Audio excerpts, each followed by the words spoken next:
Today is Thursday, June 3rd, 2021. Coming up on Roland Martin Unfiltered. The attorney representing former players in the NFL's landmark concussion settlement is apologizing, saying that he didn't recognize the scope of this problem of race norming. We'll be joined by Lacey Leonard, wife of former defensive tackle Lewis Leonard. Well, they're the ones who sued the NFL and forced them to change that policy in their $1 billion concussion settlement. Four Directions' native voice has joined Fair Count in the fight for voting rights.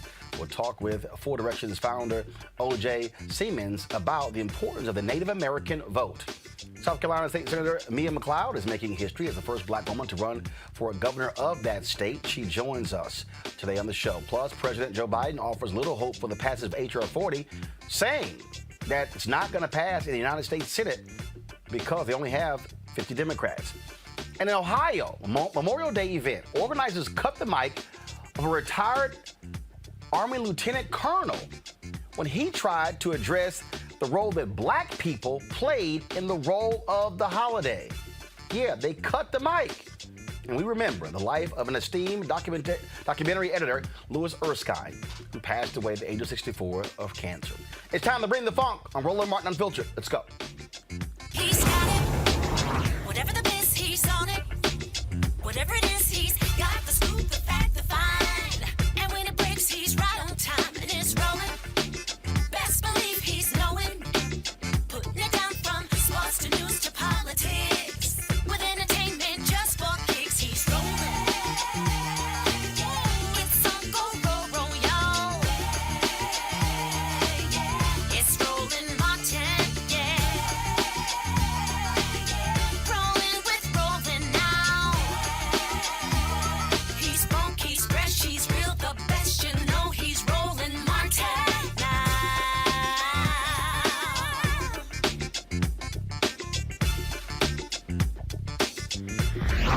Martin. Folks, President Joe Biden, when he went to Tulsa, he talked about the Tulsa race massacre and what happened, and walking through the history, also noting he was the first president to do so.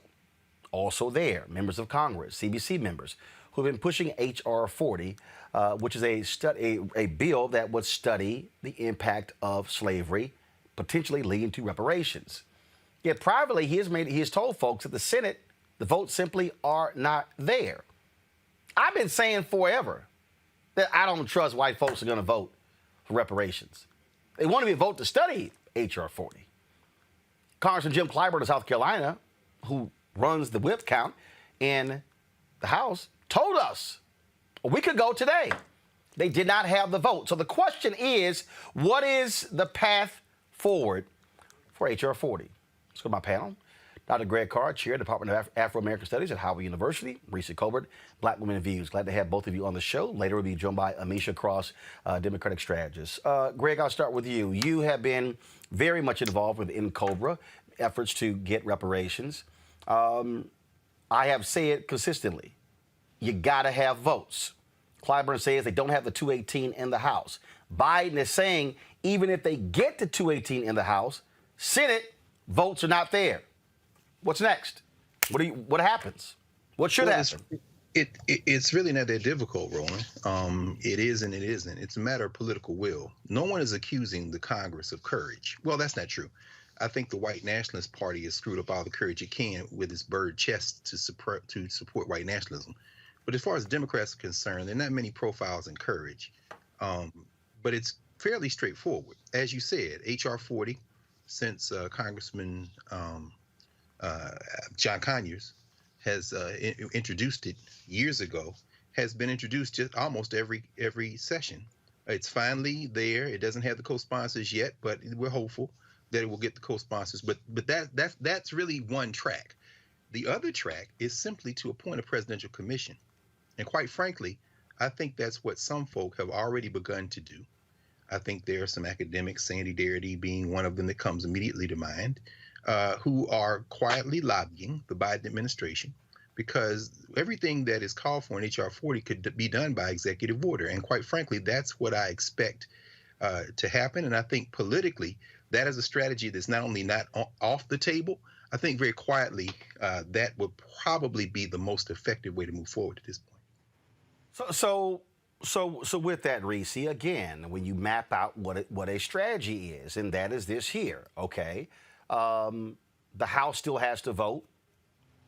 Representative Steny Hoyer has talked about, he said they were going to bring it to the floor. Now, even he's sort of mentioning something at the presidential level, which means the votes are not there in the House. Okay. Right. Let's say the 218 votes were there in the House. The votes are not there in the Senate, which means that those who want it have got to be pushing aggressively to President Biden create this by executive order. Yeah. So, again, I get people who are sitting here who tweet me, cut the damn check, and I'm like, well, idiot, you can't cut the check because any appropriation has to be done by Congress. And again, how are you going to get the votes?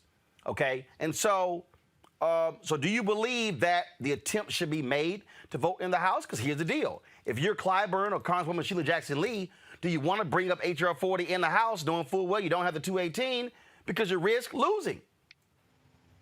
Well, I mean, as Dr. Carr pointed out, it gets introduced every single session. It never gets to a House floor vote. So, well, actually, remember, it got introduced. It didn't even get a committee vote. This, at least, has been voted out of committee, hasn't been brought to the floor yet. So this is the furthest it has ever gotten. Right. And I don't think that the Democratic Party wants to, basically flat out admit that they're unserious about reparations. I mean, this is the conversation that's been going on for years now. It was actually pretty prominent in the presidential primary. And so they're going to continue to kind of deflect. And their political reality is they do not have the votes. There is no political will to get the votes in the Congress. I mean, it's getting more and more co-sponsors each session. So there is some small progress there. But the reality is that there is absolutely no interest whatsoever in the Senate to take upon this this study. It's just a commission. It's not like a check is going to be cut directly from the commission. So I agree with Dr. Carr's point. President Biden could appoint a presidential commission to study this issue. He could choose to study this issue in any number of the executive agencies, or they could form a task force, or any number of things can be done at the executive level. I don't know if President Biden is that guy. He didn't run on reparations. And I think he has limits to what he's willing to do to court the Black vote. I'm just being honest here. And so I think that he can be pressured to do something on a small scale, maybe a commission. But I think it's going to take a lot of pressure, and it's going to take a lot of, at some point, the administration, and y'all know I'm team, VP Harris, but she's not the president. And so at some point, President Biden is going to have to be forced, his hand's going to have to be forced to do something by executive order on this. It's not going to go away. You're not going to be able to appease a large swath of the Black community by just saying the votes aren't there. The votes aren't going to be there for a lot of shit. So what can you do by executive order? What can you do with your executive power? But another tack that I would say is that the next steps are really what we're seeing in the state of California. The state of California passed a commission legislation last year. That was something that Ice Cube took credit for, even though other people were working on that for quite a long time. Gavin Newsom has actually started to bring that panel together, that commission together, probably because he's up for recall. And then I think it was a couple of weeks ago where you had someone on here who successfully got a commission of sorts in their city. Also, you have colleges, you have different organizations that are starting to look into these things. So there are things that can be done outside of the federal level. There are things that can be done at every level, whether it's holding different organizations accountable, universities, companies, corporations, hell, families that had owned slaves, all kind of stuff. I think that we have to kind of look beyond just simply looking for Congress for leadership on this, because there is none there. I shouldn't say there is none.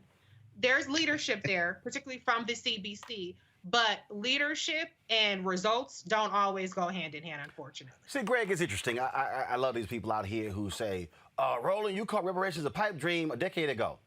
You know why I said that? I had no faith that white people were going to vote on it. I didn't. I had absolutely no faith. And and I still don't have any faith in white people actually being honest about reparations. And matter of fact, we'll get to the story a little bit later in the show where the white folks in Ohio cut the damn microphone of a white retired lieutenant colonel who was just only stating actual history on the creation of Memorial Day. But that's a little bit later. But here are facts. Here are facts, Greg. 69% of the people who voted in the last election were white. 69%. 85% of Donald Trump's voters were white. 61% of the people who voted for Joe Biden were white. So what you're dealing with, you have about 30-some-odd Democrats who are not from black districts. They are representing people who ain't black. That's really what you're dealing with. And then for the people who are yelling, this is why we got to vote for both parties. Okay, show me one Republican. One who's actually going to vote for H.R. 40. I don't know about y'all. I ain't seen one. Not even a black one. It is two black. One from Utah, Burgess Owens, dude from Florida. Hell, I don't even know his name. Okay? And hell, we know Senator Tim Scott ain't gonna vote for anything, ain't gonna vote for this at all. Because hell, he couldn't even vote to confirm Kristen Clark. So we know where that's going. And so this is what we're now faced with. And for everybody who keeps saying they got the black vote, they also got the white vote. And that's what you're dealing with. That's true, Roland. I mean, Reese laid it out. I think there will be more done at the state and local level. The Evanston and the sister you had on from Evanston and then Cobra has been working very closely with her to get some attempt at giving some financial support for home ownership. It's a form of reparations. It certainly isn't reparations writ large, but that's really beside the point. I think that the deeper point is this. The reparations struggle in this country is really about America. It's not about black people. I don't have any expectations of this settler colony turned state. And I don't have any expectations of it because I understand it. What we're seeing right now, and it's uncomfortable for people to hear, and they often hear it and then kind of pass it away. But this country is it's entering its final stages. It may take 100 years, it may take 50 years, but what we're seeing here is probably the last chance this country has to hold together in its current form. Joe Biden, for example, suspended the drilling licenses in the Arctic. At the same time, Financial Times just reported today that the G7 countries together spent $190 billion in fossil fuel aid during this pandemic. What's going on locally in this country is really an inward turning battle over who is going to control the levers of power in a world that has already passed America by. What does that have to do with reparations?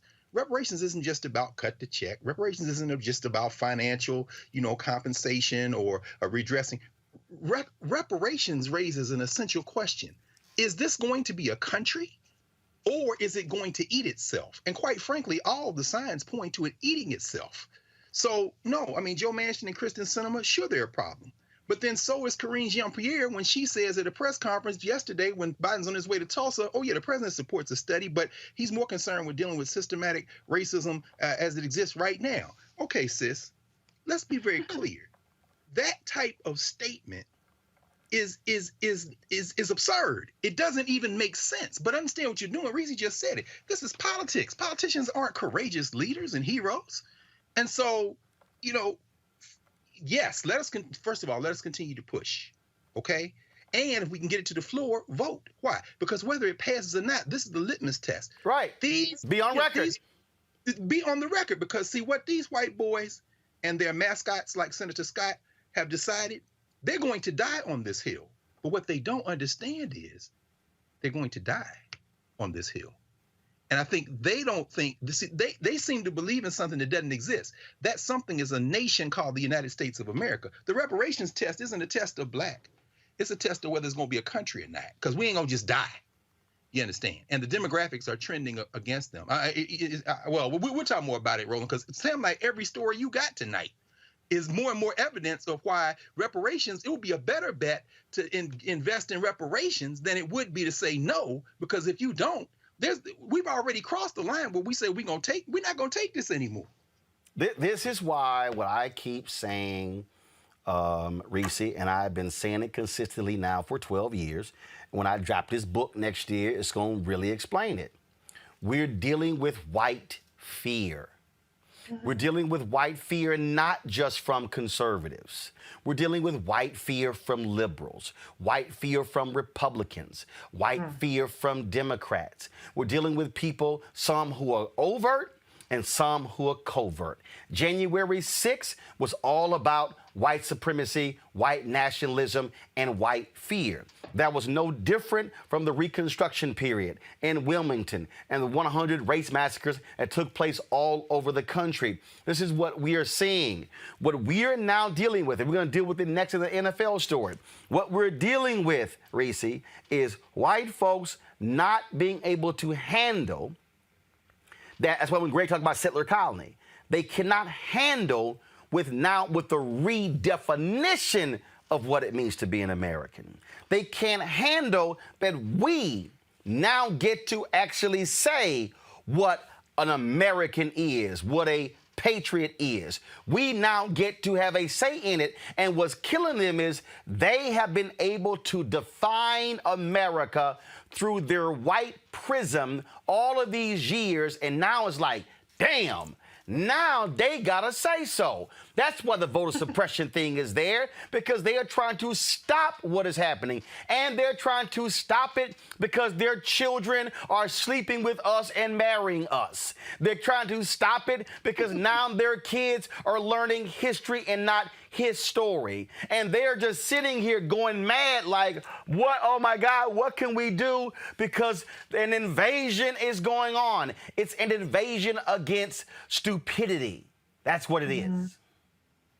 Yeah, but I think that we have to realize that this is their last throws. They're throwing everything Oh, at yes. the kitchen sink to maintain power. And they're going to fight hard. Yes. Remember, we had a civil war. Right. The battle lines have been drawn. You are on the side of white supremacy, all in.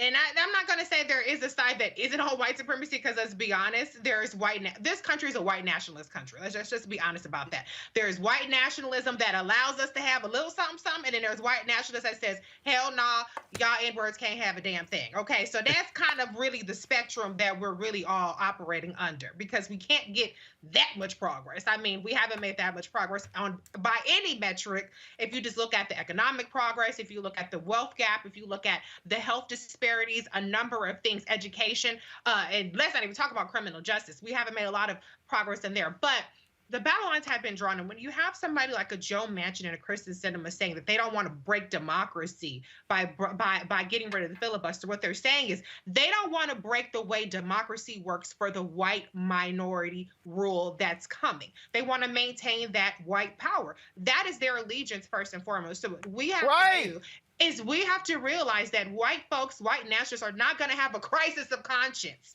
It's not going to happen.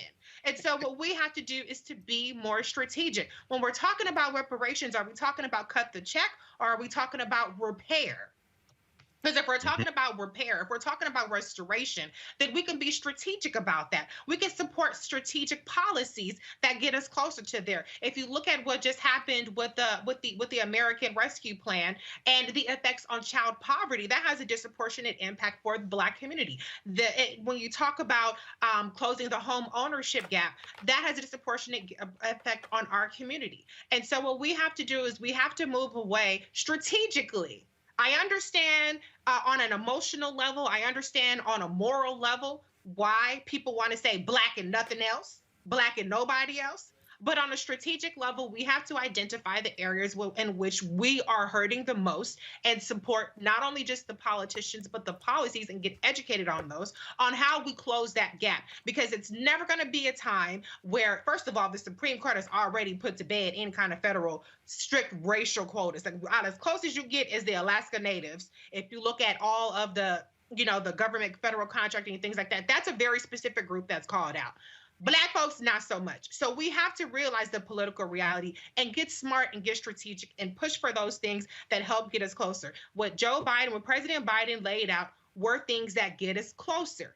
It's not repair in total, but it gets us closer to what we need. Now, we could go further. We could have Black and nobody else, but when we do that, that gets us nothing, because that's not possible. But what we got to do is we just have to get a little bit smarter about the specific things that we push for, and we can identify that don't necessarily have Black in front of it. Because if we're waiting for that Black, we're going to be waiting a long ass time. It's already been 400 years, and we're going to be waiting a whole nother 400 years. So let's get what we can right now. You got over $1 trillion infrastructure plan. They're talking about climate change. We need some environmental justice in that. Every aspect, we need to get in on that. And we need to find out how we can direct that money towards our community, and how we can bookmark it and earmark it in a way that still passes the racial muster from the Supreme Court and government challenges, but we still get ours in the end. Well, look, I spent a lot of time today dealing with dumbasses mad that Reverend Barber was singing a song with the survivors, and they were like, "Oh, what y'all doing? Y'all should be doing this. Cut the check." I'm like, "Fool!" The survivors asked him to sing the song. That's why we just got to understand. And also, I keep busting bots. I keep telling y'all, when y'all see people with a name and then by 8 numbers behind their name, and then you click their bio and they open their account in April 2021 and they have 5 to 8 followers, that's a troll farm that's stirring up dissension among black people. I keep warning y'all, the troll farms, Russia out there, they know how to push the racial buttons. And so these troll farms are sitting here slamming Biden, slamming Democrats, black folks on the plantation. All you got to do is check the bots. And I said, y'all might want to get better with your algorithm, because see, if you keep sending names with a black picture and then about 8 numbers behind your name, and again, you got 8 followers and you open your account in April 2021, your ass not real. You're a bot. Yeah. But again, understand what's going on there. Folks, we talk about, again, how we deal with race. We told you yesterday how the NFL announced they're going to stop using the practice of race norming, the method the league used to determine the compensation for head injuries the players got on the field. Now, you may say, what is race norming? Well, my next guest is going to explain it. Lacey Leonard, who is fighting the NFL concussion payout protocol, has a personal interest in this. Her husband, Lewis, is a former NFL player. They're the ones who went after the NFL and said, how dare you set up a standard that's different from black players than for white players? They join us right now. Folks, how y'all doing? Hi, how are you doing, Roland? Doing great. So for the people who don't know, who don't understand why this was such a big deal, just go ahead and explain what y'all have been dealing with this race norming. You want to go first? Or go ahead, babe. So the reason why it's a big deal, first and foremost, is that we all know that the NFL is made up of about 70% African-American males. So to have a standard currently that, well, up until yesterday, right before this story broke, have a standard in place that was set that African-American retired players were giving a different test than former retired white players in order to not necessarily have to pay players, their the money that has been set aside for concussion was alarming, because so many families, has been fighting for years. This isn't something that's just happened recently. There's been a lot of families who have been fighting for years to receive their NFL concussion benefits, and many were just denied right out from the gate. Almost more than half probably were denied from the beginning. In our particular case, my husband, he actually had received an approval. His NFL concussion settlement had received an approval. And then, lo and behold, we had received information that they were going to audit his approval. They went through an audit for several months and came back with no adverse findings. Now, if you know anything about football, you can imagine that the length of these men's medical records are ridiculous. My husband has probably one of the largest medical records that most doctors have ever heard about. When people see him and they look through the medical report, they're just kind of astounded by how much medical information that has been presented over the years with his history. And to get diagnosed, and for a doctor to say, 2 doctors, neurologists to say, yes, we believe that this particular player is showing signs of early dementia. And then the NFL goes through an audit and find no adverse findings in this audit, and then wait until the very last day that they could to appeal their NFL administrator that was supposed to be neutral, and then tell us, we have reversed his approval, and we made a erroneous mistake, is what they put in his report. And, unfortunately, your approval was denied. It's a slap in the face, because my husband sacrificed not only his body physically and mentally. My husband played his entire career with broken wrist and, being given Toradol shots and things that have affected his kidneys. And I mean, his livelihood has forever been changed. And then to get to the point where they make you jump through all these loops just for benefits that they say is set aside for retired players who are eligible, and then to have the doctor say, yes, this person has substantial claim and medical report and MRI and testing that supports this evidence, for them to turn around and say, well, you know what, there are some things that we didn't provide in the test, so therefore we made a mistake. And so my question to the NFL is, well, why has there been any type of different standards of tests for the black players and the white players? I can only assume that this is a form of systemic racism, because I'm sure if the NFL would be forthcoming with who has actually received benefits for this particular claim, and look at the doctors, because a lot of us, there's only certain doctors, let's be clear, there's only certain doctors that they will even allow you to see. It'd be interesting to see how many of the black players that went to some of these same doctors and the white players that went to some of these same doctors have been approved. However, because the NFL is a private industry, they don't have to share that information. And as of yet, they have not. It literally was only until yesterday, right before ABC decided to break this case, that they put out a statement. You know what? We made a mistake. We're, at first we didn't think that, we thought it was, a few cases here and there, but we realized that there might be a problem. Really?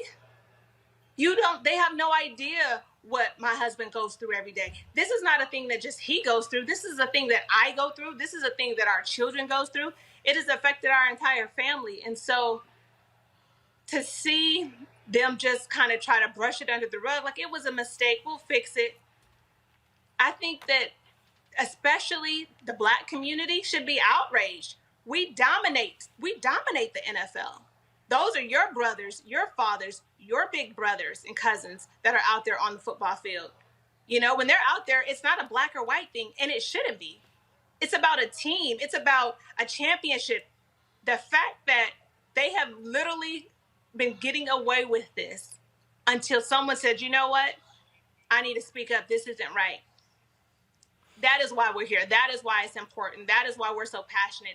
They've already reversed our approval. So we don't know if they'll come back and say, you know what, Mr. Leonard, we are sorry. But maybe for the younger rookies and the younger players that are currently in the league, this is why we're standing in the gap, because we don't want what's happened to us and what I've seen happen to my husband to happen to anyone else. Lewis, this is the NFL. This is the story on the NFL.com. Folks, go to my computer. The NFL noted that the norms were developed in medicine, quote, to stop bias in testing, not perpetrated. Both Seeger and the league said the practice was never mandatory, but left to the discretion of doctors taking part in the settlement program. Now, what's also interesting is that the lawyer representing the players stated that he saw no racial discrimination in the settlement claims. Then he had to apologize for his comments. Lewis, I mean, my God, this is supposed to be the damn attorney representing the players, sounding more like the NFL attorney. Exactly. That is true. And it's so much fraud behind it. But, I mean, it's sad because when I look at this, I have to look at my brothers who I went to war with, whether they're white or they're black. And I look at a lot of them who has dealt with mental issues, a lot of them who I feel is worse off than me. Some of them who I know has already passed away. Some of them that I know that, has called me in within the last week telling me how, they don't know why they want to be away from their family, or they don't know why they feel like don't nobody want them around. So it hits home when you look at a situation like that, and you look at these attorneys and you try to trust them, and you just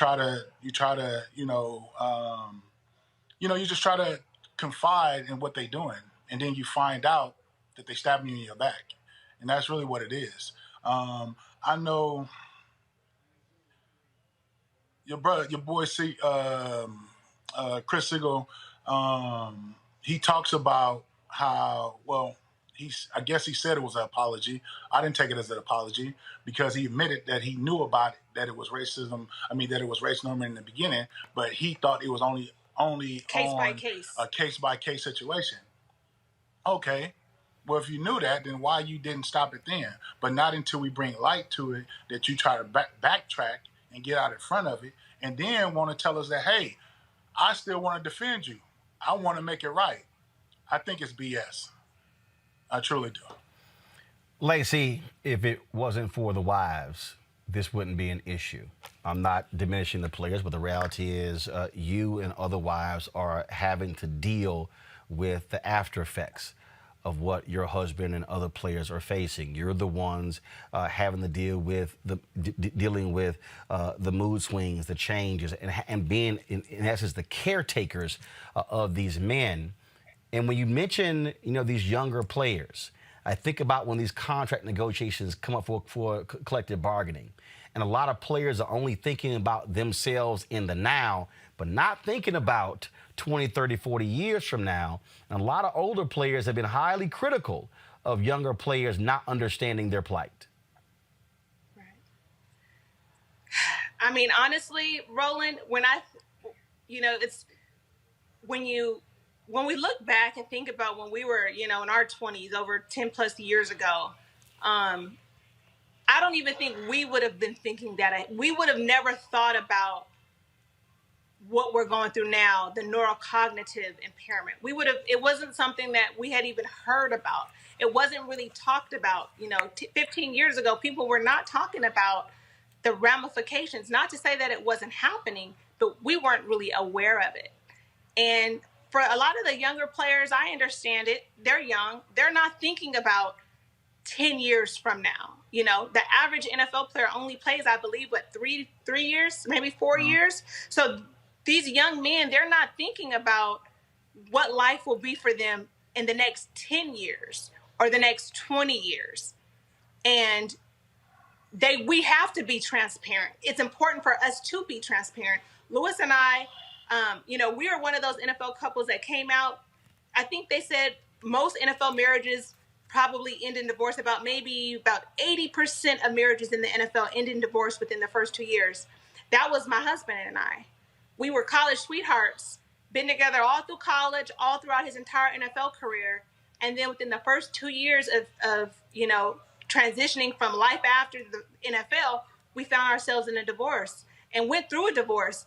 And, he was dealing, and back then, and it's like, I understand it now that I'm closer to 40, but back then I just thought that, he's just being sporadic. He's doing this, he's doing that, and not understanding everything that he was even emotionally dealing with in here with just that transition. And then you start thinking about in the NFL, they give these guys, all these Toradol shots, and they're not thinking about these guys' internal organs and, being 30 something years old, having, kidney disease, or all the things that come with what they've set these guys up for. They've set them up to just play.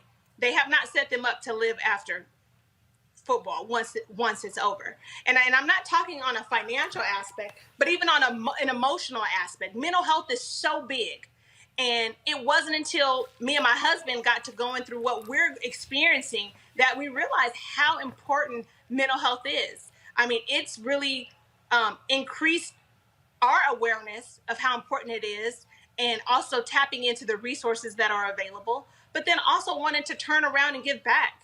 Lewis and I have been for the last year, really intentional about how can we help other players, retired players and their families, so they don't deal with what we've had to deal with. They don't have to go through what we went through with the divorce and the breaking up the Black family. There's so many broken homes as it is, but when that's all and you don't have anyone trying to help you direct through that, then it just continues to, generational curses just continue to go, and I thank God, Lewis and I have been able to restore our marriage. And then even to just right now, we're working on opening up a behavioral health facility specifically for retired players to come in and get the resources and the mental health check-ins that they need and the support that they need. Because honestly, Roland, a lot of people cannot relate to what these guys go through. Yep. Lewis and I have been to meetings with other players where they have said they have just wanted to end it all.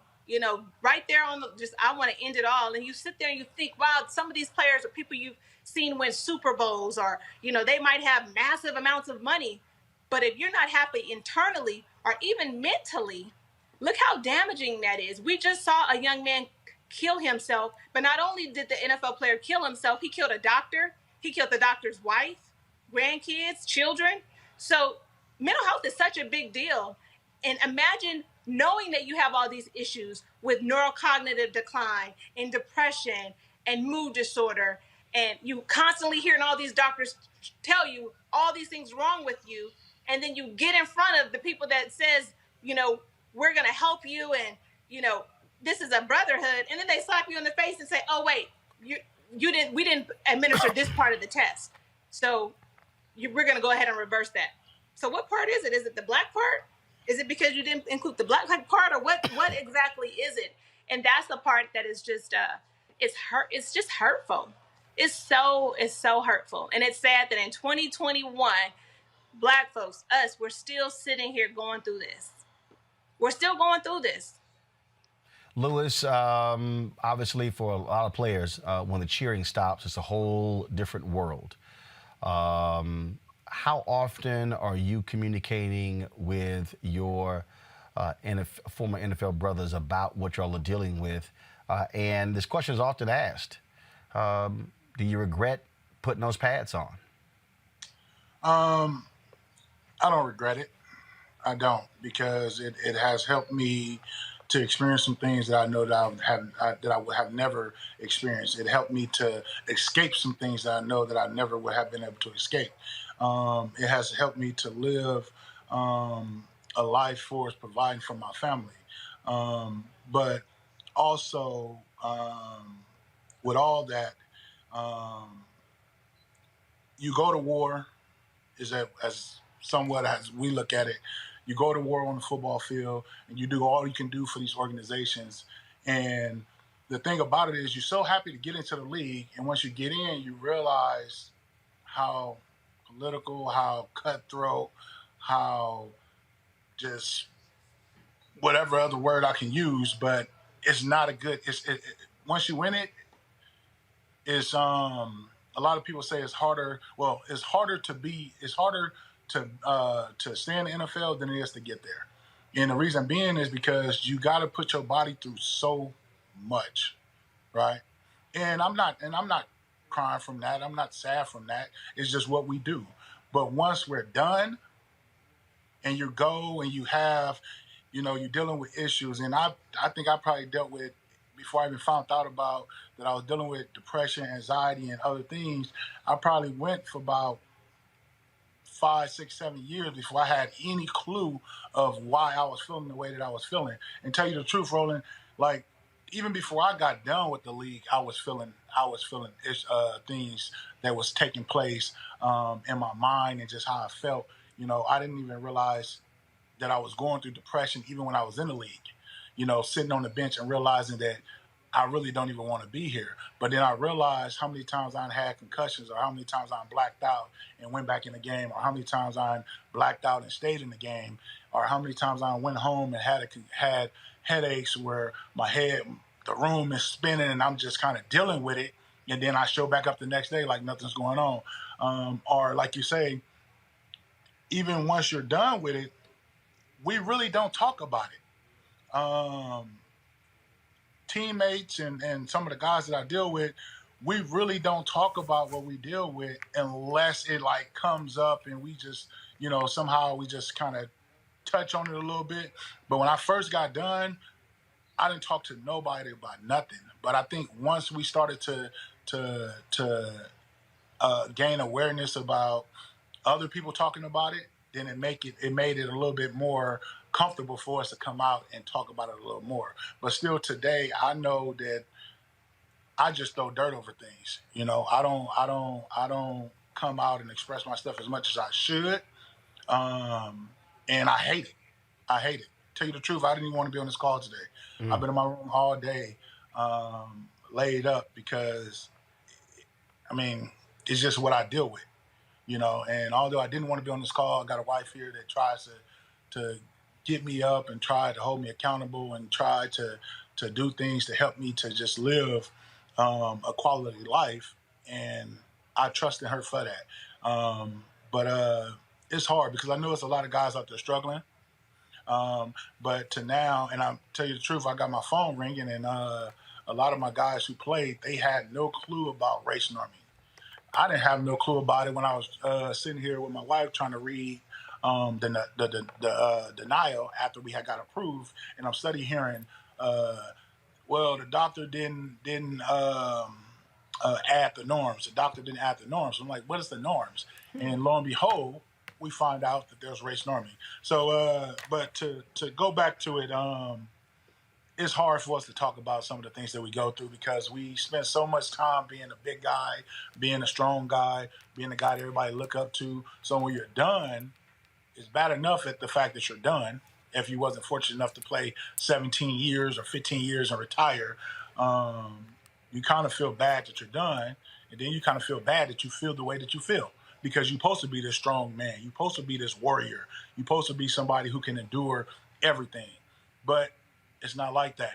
You turn into, I don't want to say you turn soft, but you start to really internalize, you know, the sensitive side because it scares you. It scares me what the next 5 years look like. It scares me what the next 10 years look like. It scares me that I might not be able to be with my kids when they become old enough to go into the NBA or play sports or become whatever it is they want to become. It scares me that I might not be there because I deal with some of the things that I deal with.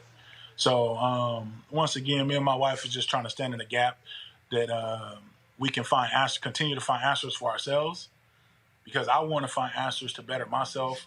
And that's the main thing. That's the main thing. But I'm always here to hear my brothers if they have issues, and you know, I try to correct myself as much as I can by not being closed up and to myself and trying to express myself like I'm doing right now on this call. And I appreciate you taking our interview. But it's tough. It's tough, brother. Mm-hmm. It is. It is.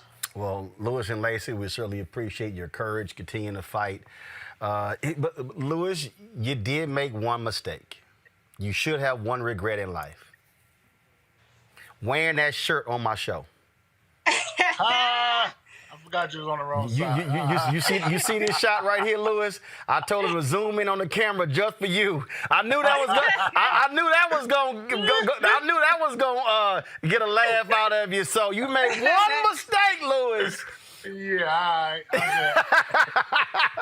all right. It's all divine nine love. You know that. You know that. I'm just saying, you know. I'm like, he just. But you see it though. That's all. I'm like, did he wear that damn shirt on my show? I'm like, and normally I wear an Alpha shirt on Thursday because Dr. Greg Carr is a fellow Alpha brother. So, but I'm gonna go ahead and let you slide with that one. You knew this big dog is coming on. So I understand. No, I remember Alpha's your daddy, so don't get confused.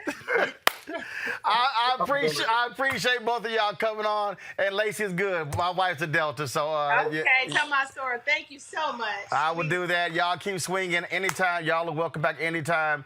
This is why we created this show to get our voices out there, because we don't have to ask anybody's opinion or ask permission to speak to our issues, and so we're certainly going to keep this issue on the forefront. So thank you so very much. Thank you, Roland. Good night. Thanks a lot. God bless. Man, that was, Reese, that was a very, difficult to hear, but this is what people need to understand when they're watching football.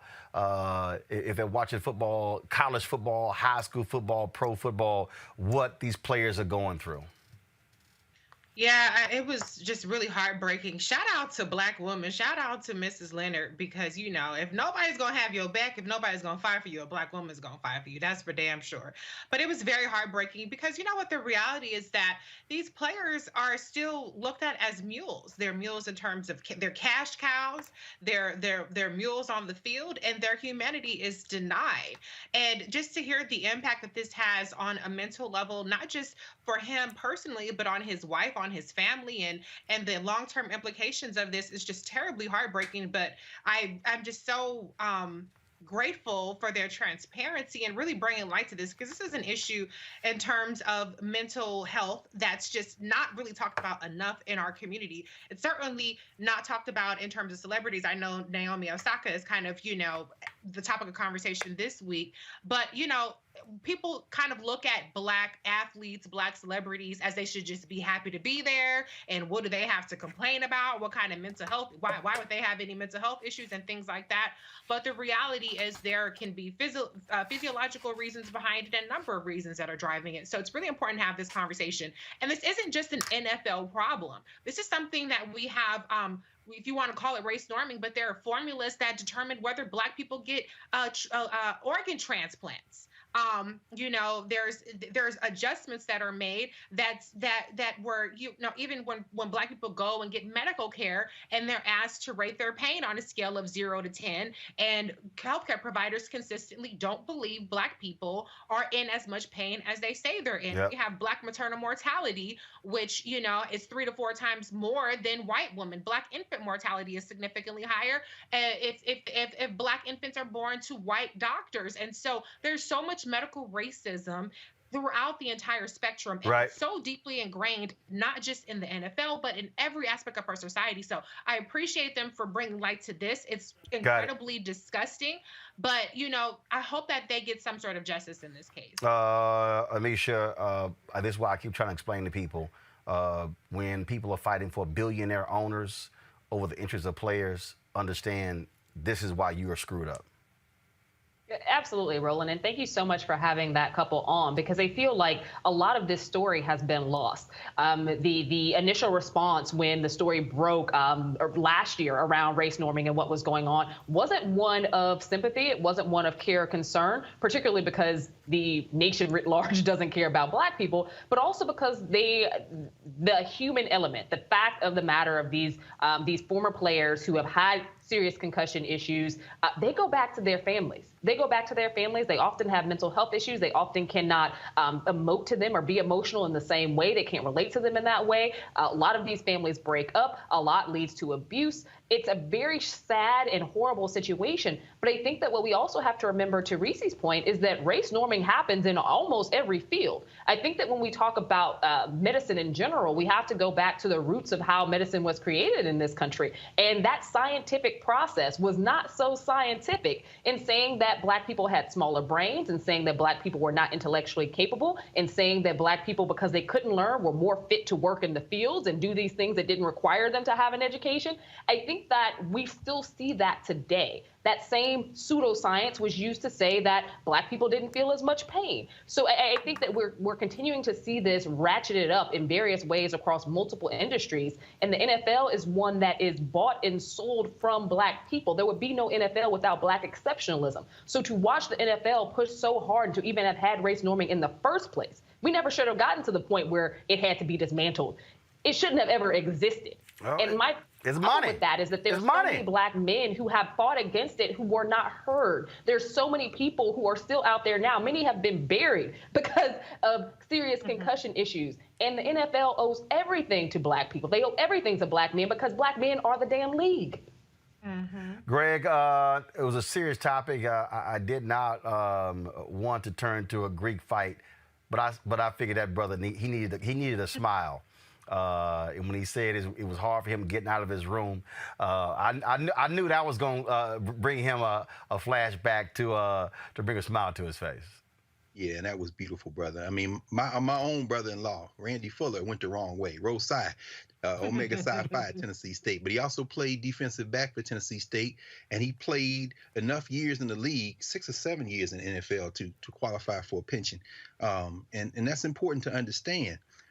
Frederick Douglass wrote, that power concedes nothing without a demand, never has, never will. Mhm. Fred Douglass, who wrote in his autobiography about how in the week between Christmas and New Year's, enslavers used to tell their or like it better when the enslaved Africans who had that week not in the fields would run foot races and get drunk and play games rather than go and work on their own little gardens or patch their cabins, because they would rather watch them perform for them. Athletics is a form of enslavement, as Bill Roden reminds us all the time. And in fact, there's nothing, this just south of $1 billion settlement for the NFL doesn't occur without black struggle. And I'm not talking about that slick-haired Christopher Seeger. No, let's talk about the attorneys for two brothers who were playing for the Pittsburgh Steelers. We're talking about Kevin Henry and Najee Davenport, one of my brother-in-law's former teams, the Steelers. Their lawyers tried to intervene, and that federal judge, Judge Brody, by the way, elections don't matter. They're both the same party. Yeah, Judge Brody was actually appointed, she's in her mid-80s now, by George H.W. Bush, but it's a different Republican Party then than now. This judge, who dismissed their suit on procedural grounds, turned around since you went on the air tonight, Roland, and now is allowing those two brothers who were not controlled by the league adjacent attorney for the rest of the athletes, allowed them to intervene. What does that mean? That means this. It means that, well, right now they've just convened, and this just happened, like you say, since you've been on the air. They've got a team of 8 neuropsychologists who are being convened. 2 of them are women. 3 of them are black folk. Now, I don't know if either of the 2 women are also black, so we don't know. They may just be doing, PR thing. Oh, 2 women, 8 black. Okay, 3 black. But anyway, my point is that they're going to be working on these new norms. Why is that important? None of this settlement happens without this struggle. And it isn't just the league adjacent attorney who claims he's representing the interests of the players. It's the attorneys for these 2 brothers who kicked in the door waving the 4-4. The NFL made $15 billion, as you say, in 2019 before COVID hit. Finally, I took a look at the concussion settlement tables, the qualifying tables. Men like, and by the way, just because we're saying men, it doesn't mean we're not also talking about women, because some of y'all old enough to remember the ABL. That was the American Basketball League when women tried to put together a professional league that the NBA crushed by going in the tank for years with something called the WNBA so they could put that player-owned league out of business. And now the WNBA is in place, and they don't pay those women anything based on the male athletes. So I'm just saying it's all part of the same criminal enterprise. But when you look at the monetary award table, the highest amount you can get if you're under 45 years old and you're diagnosed with ALS, Lou Gehrig's disease, you can get $5,200,000. Next up, death with CTE. That's $4.1 million. Then Parkinson's, Alzheimer's in declining order. That's if you're under 45 years old. So that's really in that spot. Randy is mid-40s, late 40s now. He's not even in that, if that would happen. But if you go all the way down the table, if you're over 80 years old, if you're in your 70s, you know how much money you might get for a level 1.5, which means not ALS, not CTE, not Parkinson's, not Alzheimer's, but these other, and it's going to be, most people going to be in that other category. You might get $26,000. And 5% of that goes into a fund to help fund the monetary award and pay the lawyers. It's a criminal enterprise, brother, even if they get everything that this white boy negotiated. Gotcha. At some point, and by the way, I haven't watched and that's since Kaepernick. And that's took the knee. So NFL goes to hell in my mind. So I don't give a damn either way. But well, that's precisely why these wives and these players, the former players, are actually fighting. Speaking of fighting, folks, we talk about black folks put Joe Biden in office. It was a multiracial coalition that did it. You go to Arizona, it was Latinos and Native Americans that played a huge role in Arizona. You talk about Nevada. There are a number of states where the Native American vote was critical. Even in Georgia, in the runoff with John Ossoff and Pastor Raphael Warnock. Well, the Native American voting rights group 4 Directions Native Vote is announcing a partnership with Stacey Abrams' Fair Count. This collaboration between Fair Count and 4 Directions hopes to eliminate voting barriers for the Native and indigenous communities historically undercounted and underrepresented in Georgia. Joining us now is O.J. Seaman, founder of 4 Directions Native Vote. O.J., glad to have you on Roland Martin Unfiltered. Dr. FP, hello, my relative. Great to be back. As usual, your shows are right on the money, and it is kind of like what we do in voting. You bring grassroots issues to the people, so I really enjoy your show. and it's a pleasure to be here. Glad to have you back. We met in Georgia when I was there covering a rally for Pastor Warnock and John Ossoff, and just talk about, for people who don't understand, who overlook the Native American vote, and what happened even last year when Republicans were targeting voting locations that impacted the Native American vote in various states. Yeah, and it's still happening. I mean, we have legal battles going on in Arizona. We have battles going on in Nevada. Even at Georgia, we have the Lower Muskogee Creek tribe that is one of the plaintiffs in the lawsuit that was filed on the last voter suppression legislation that came out of the state. So, I mean, it's a constant battle where every day you get up, you just got to figure out what state you're going to fight with. And we've actually really we're honored and actually humbled by being able to form a cooperation with Fair Count, Leader Abramson and Dr. Janine Abrams McLean.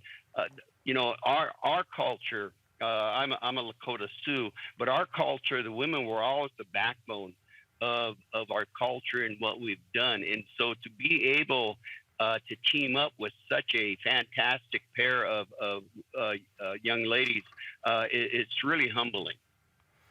When you talk about this partnership, give our listeners and viewers an understanding of how critical the role the Native American vote has played in these elections. Folks don't realize, again, Joe Biden did not win this election by a lot in Georgia, in Arizona, in Wisconsin, in Pennsylvania, and Michigan. So truly every vote absolutely counted.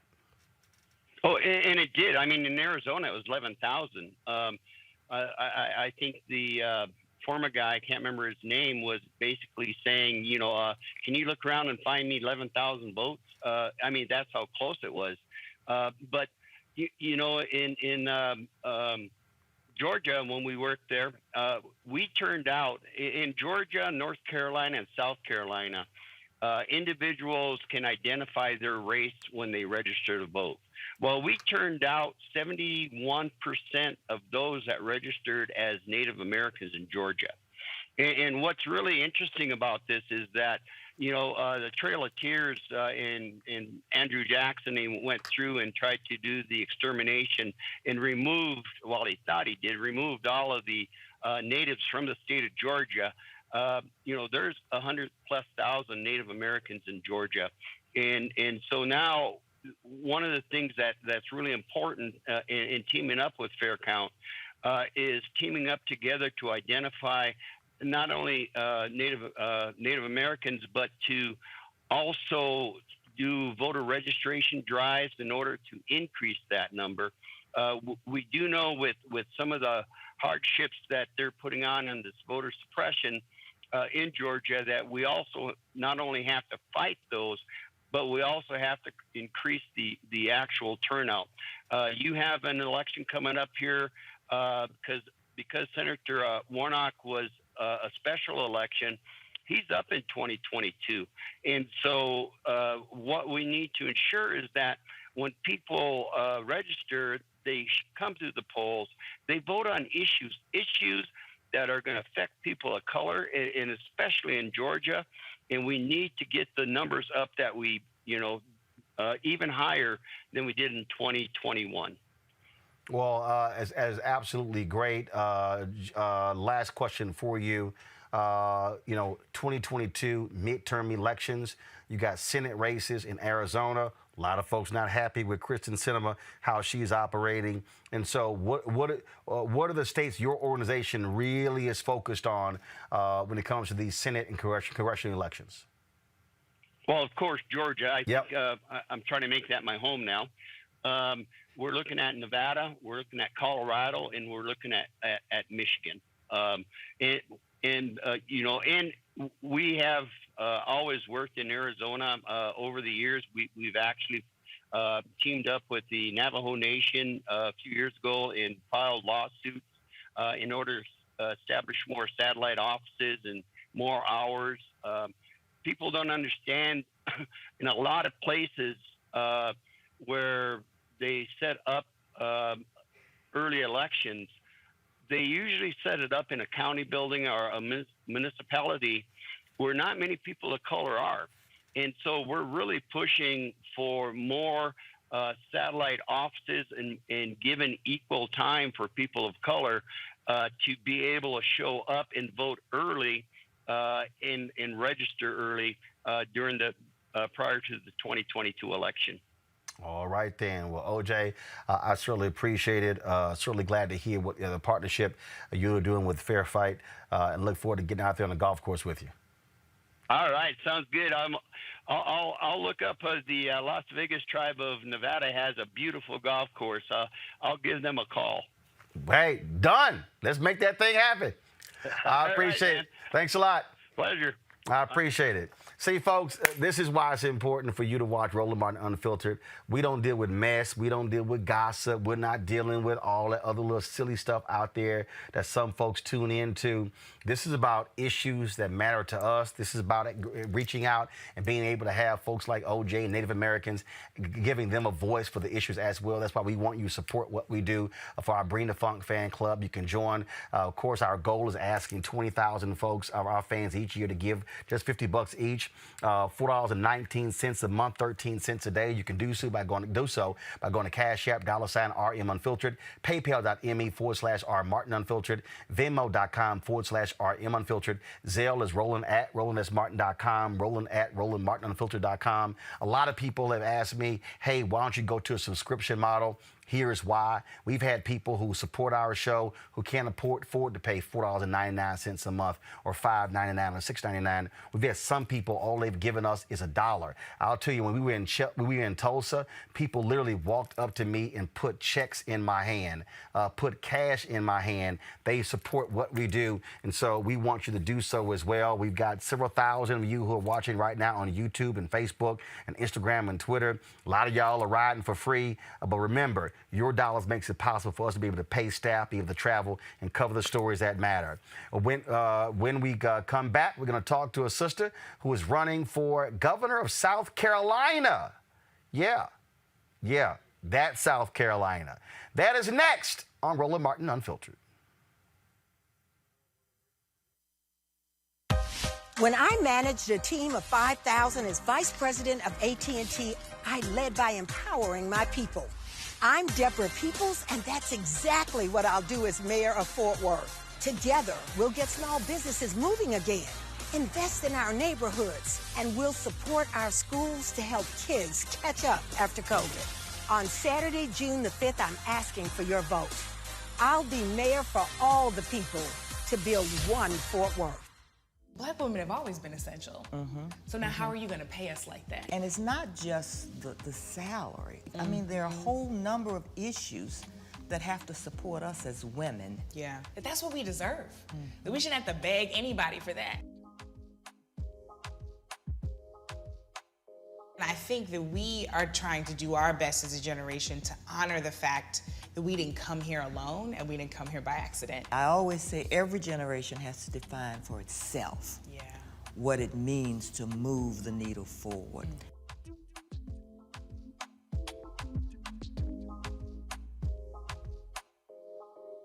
When you study the music, you get Black history by default.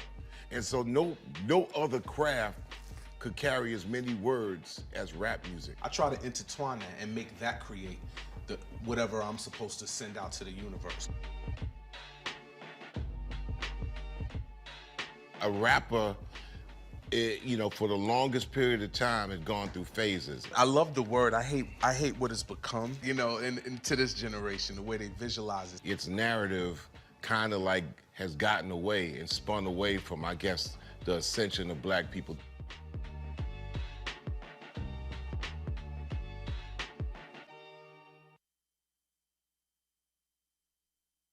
Hi, my name is LaToya Luckett. Yo, it's your man Deion Cole from Blackish, and you're watching Roland Martin Unfiltered. Stay woke. All right, folks. A black woman has never been elected governor in the United States. Remember, Stacey Abrams came up less than 50,000 votes short. In fact, in South Carolina, not since 1788, not one black woman has ever run for the position until now. Today, Democratic State Senator Mia McLeod announced her run for the state's highest office. She officially launched her campaign on the steps of civil rights activist Jessica Simpkins' house, and she joins us now. But before we go to her, we're going to play the video that she also dropped today. Check it out. This is Bennettsville, South Carolina, a place so neglected by so many for so long that some even call it the corridor of shame. It's the place where I was born. It's the place that shaped me. And the truth is, all across South Carolina, we share similar stories.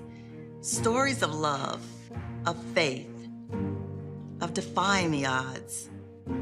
But far too often across this state, we also share stories of struggle and neglect because politicians have forgotten about all but those who agree with them or fund their campaigns. Fixing what's broken is all of our responsibilities. That's why I first ran for the legislature. I've been fighting for parents who, like me, dream of a better future for our children with quality education and great paying jobs so we can keep our best and brightest here. For women, so we can control our own healthcare decisions. And for families, so we can stay safe and healthy without emptying our life savings. And why I take on the fights the old guard runs away from. I come from a long line of servant leaders, going as far back as my great-great-grandfather. My name is Mia McLeod. I'm running for governor to build a South Carolina that can work for all of us, to bring new jobs to our state, and to support the people and the industries that are the backbone of our economy, especially our farmers and small businesses, so we can keep our best and brightest right here, where our jobs pay enough to keep our families secure, to ensure that our state is never again brought to the brink when a disaster hits. These are the new stories that can define us, the new victories we can share. This is our South Carolina, and together, we can create the state we all deserve. That's why I'm running for governor, and why I need you to join me.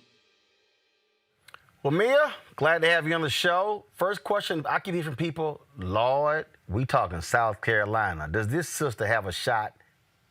How do you respond to that? Thank you so much for having me, Roland. I love your show, and I'm happy to be with you tonight. So how do you respond to that? Because there are people, I'm sure there are people who in your state who said, Mia, this South Carolina. Yeah, it's going to be a fight, but I'm used to that. I've spent my life fighting for my community, fighting for people across the state. And, I'm not afraid. So let's do it. I'm ready. In terms of winning, I mean, what is going? I mean, obviously, you're going to need a major, massive black turnout. We saw last year Jamie Harrison raise an unbelievable amount of money and lost by a wider margin than polls expected to Senator Lindsey Graham. Many people attest that to the power of Trump in South Carolina. So, what is your strategy to really drive the black vote, but also to reach white voters in South Carolina to say that they should give you a shot? My strategy, Roland, is more about connection.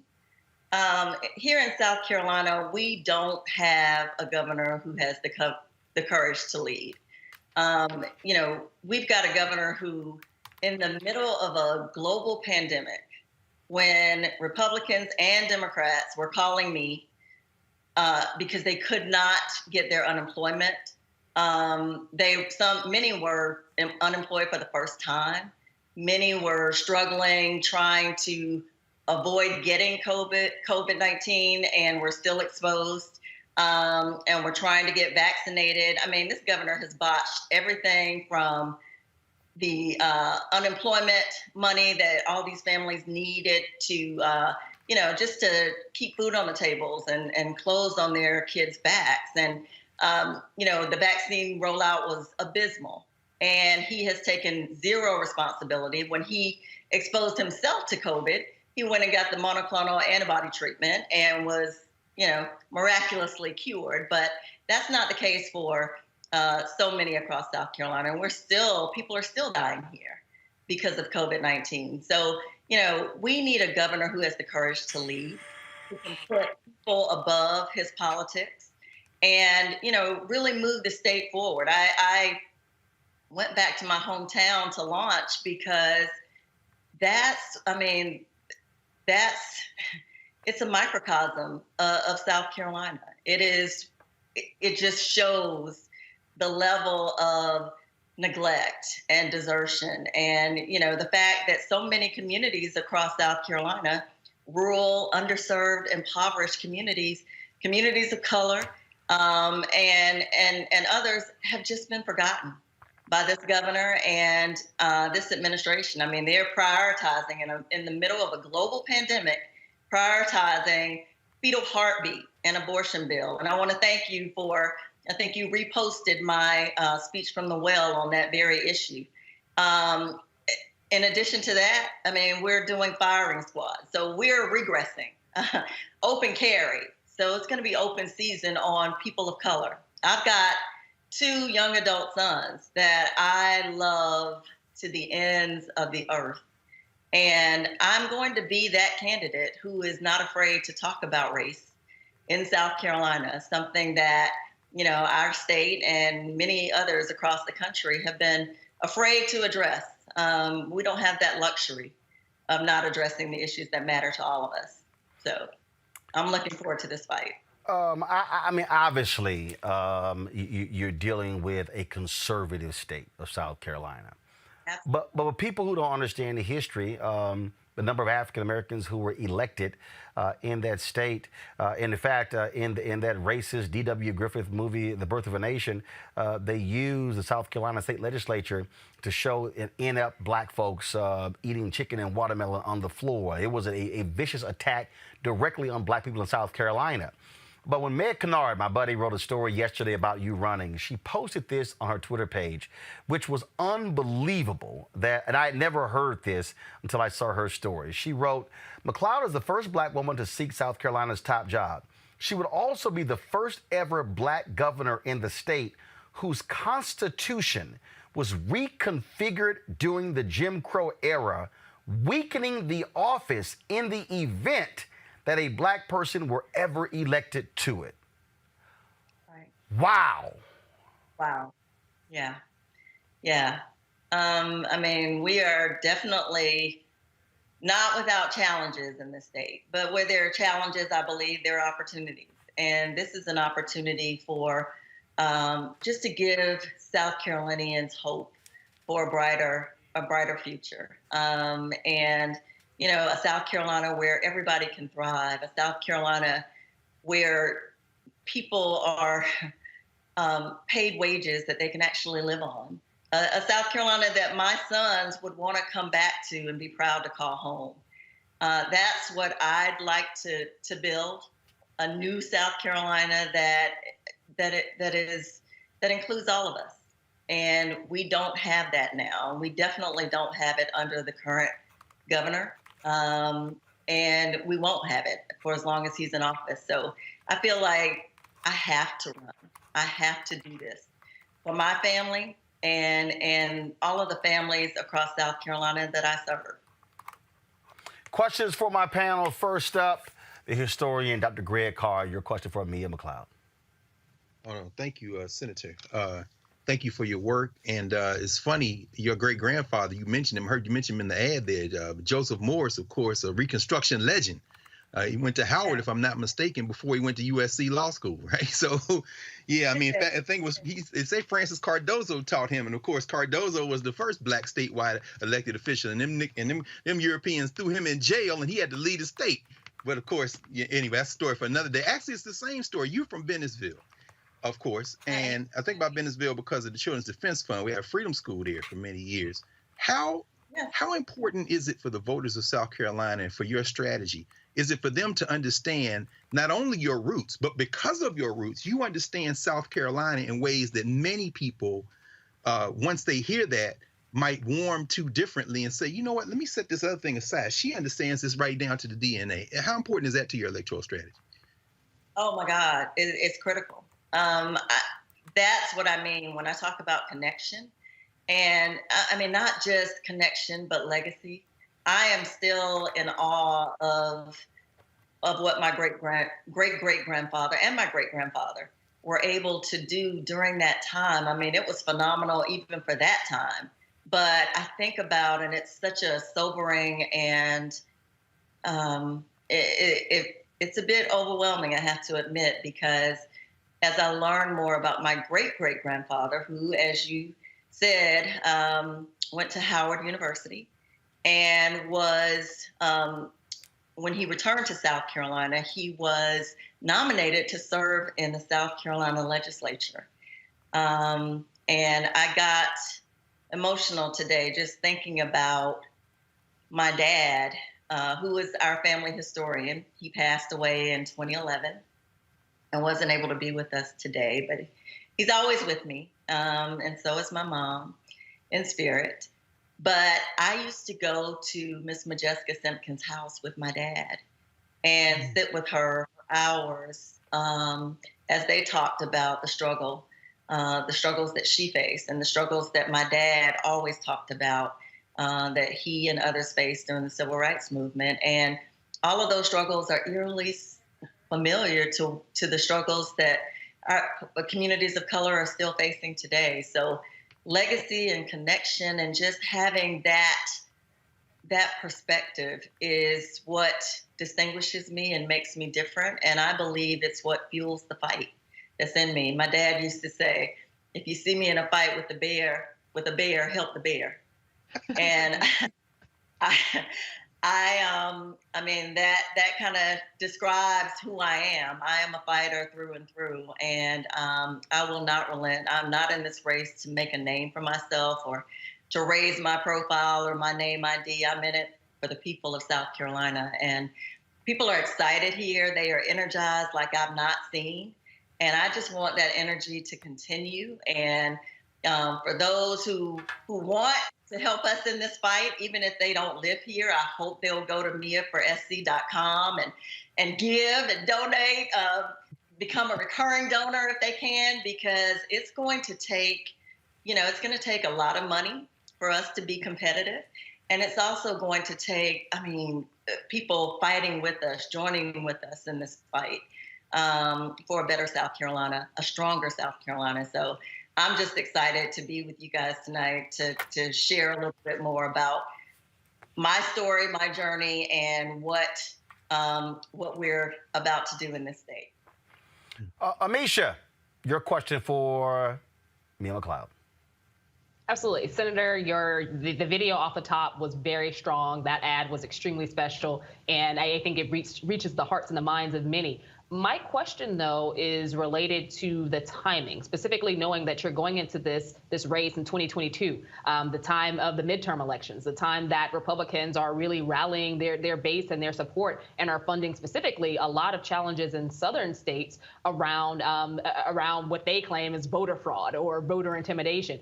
How do you plan on dismantling some of that, acknowledging the fact that midterms typically don't bode well for Democrats in general, but also what type of perception are you getting from the national organizations like the DCCC and the DNC? Is there any level of support or any outreach that has come from them in regards to your race? Or the Democratic Governors Association. Mia, go ahead. Right. Well, we just launched today, but we have been in contact and have been communicating with all of those organizations. And I believe that they are going to be with us in this fight because it is going to be a battle. And as you said, with the midterm elections, they haven't always worked in our favor. But I just believe that this time is going to be different. Trump is not on the ballot. We are, of course, well aware of the voter suppression efforts in Georgia.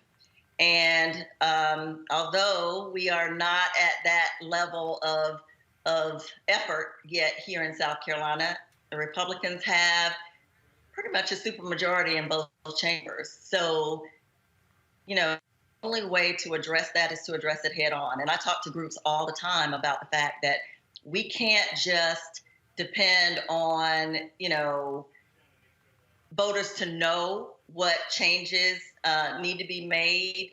We've got to enlighten, we've got to engage, we've got to inform our voters and make sure that they understand what's at stake and do whatever it takes to get their votes, to vote and make sure that their votes are counted. So I am all over that in the state legislature. We have had a few changes, although subtle in comparison to Georgia.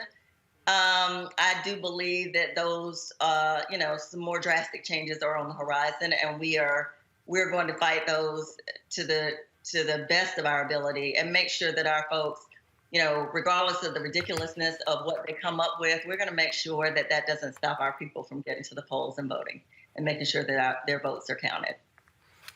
All right, Black Women Views. Reese, your question for this black woman running for governor. Senator, thank you for being here.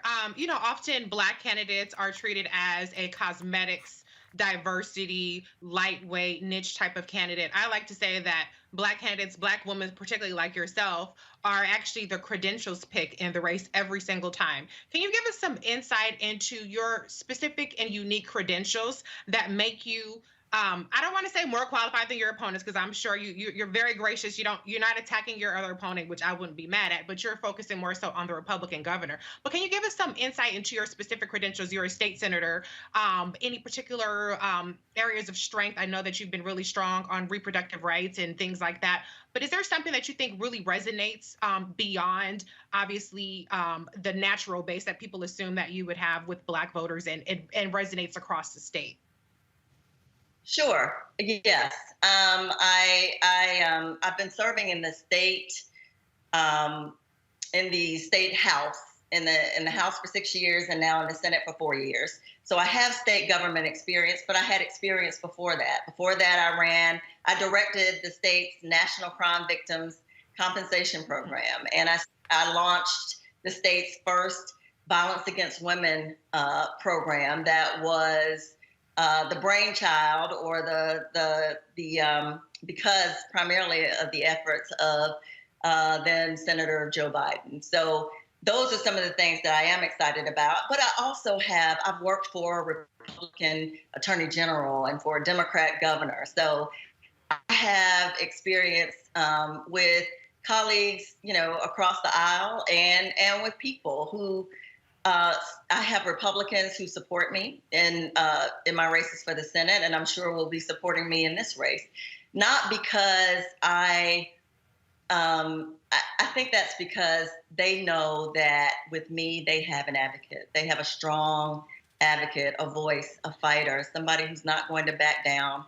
I will fight even members of my own party. And I think any of my colleagues will tell you that I am, you know, I'm determined to be on the side of the people, no matter what. And when we talk about credentialing, yes, I am much more credentialed, I think, for this office than my primary opponent, certainly, and my opponent in the general, because this governor has never had to work a job that pays $7.25 an hour. He's never had to struggle. That's why it's so easy for him to send federal unemployment dollars back to Washington. And he's never had to worry about whether he was going to have health insurance, health care, if something happened to him or somebody in his family. So that's why it's easy for him to not expand Medicaid. He's never had to worry about not being paid equally or being considered as equals, or he's never had to have the talk with his son or his daughter, because that's just never been an issue for him. But all of those things have been an issue for me. And so it goes to the heart of who I am, that it goes to the heart of connection. It goes to the heart of the courage and the compassion and just that connection that I have with people in the community, black, white, it doesn't matter, Republicans, Democrats, it really doesn't matter. And, I say all the time that I get calls from people from all walks of life who are struggling with something through no fault of their own sometimes, and sometimes not. Sometimes they have contributed to it, but they still call and I still help. I don't ask, are you a Democrat or a Republican? Do you live in my district? I don't ask those questions because when it comes down to it, it doesn't matter.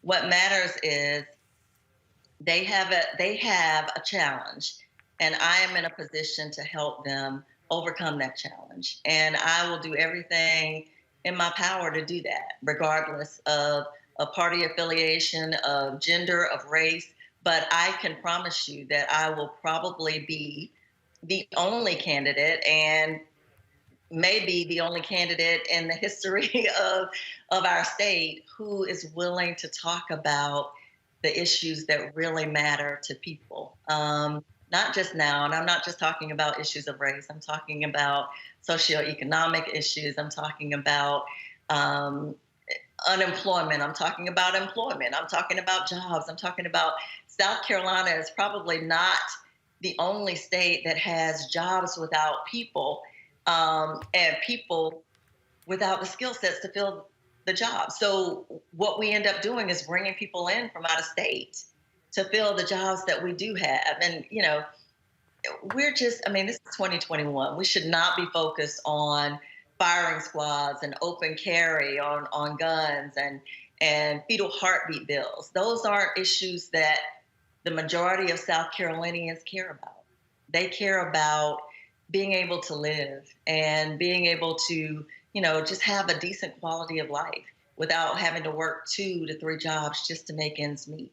So we're going to get through this pandemic, but it will be in spite of Henry McMaster, who is our governor. It won't be because of him. And we've just got to do something different. Our party has to do something different if we want to elect someone who is about all of the people, because doing the same things, the same ways that we always have isn't working. And I am that candidate. I am a different candidate. I'm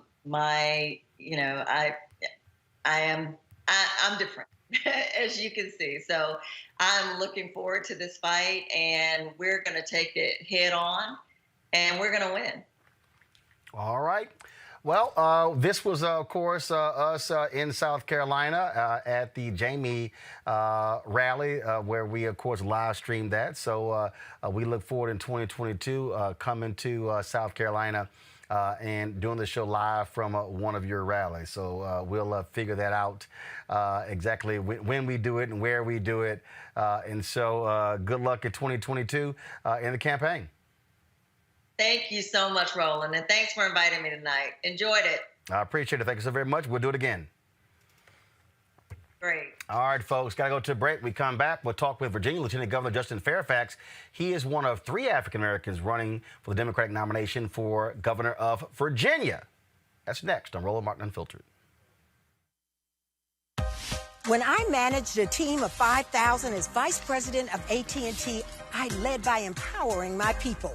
I'm Deborah Peoples, and that's exactly what I'll do as mayor of Fort Worth. Together, we'll get small businesses moving again, invest in our neighborhoods, and we'll support our schools to help kids catch up after COVID. On Saturday, June the 5th, I'm asking for your vote.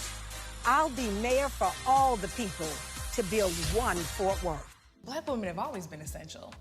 So now how are you going to pay us like that? And it's not just the salary. There are a whole number of issues that have to support us as women. Yeah, but that's what we deserve. That we shouldn't have to beg anybody for that. And I think that we are trying to do our best as a generation to honor the fact that we didn't come here alone and we didn't come here by accident. I always say every generation has to define for itself what it means to move the needle forward.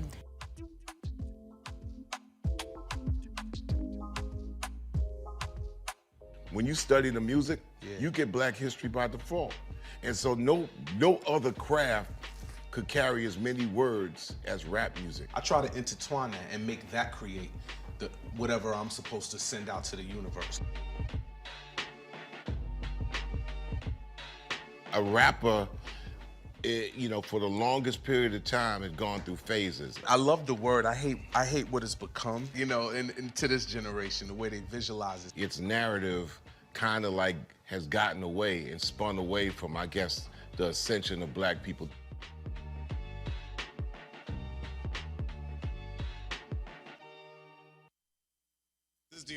What's up, y'all? I'm Will Packer. I'm Chrisette Michelle. Hi, I'm Chaley Rose, and you're watching Roland Martin Unfiltered.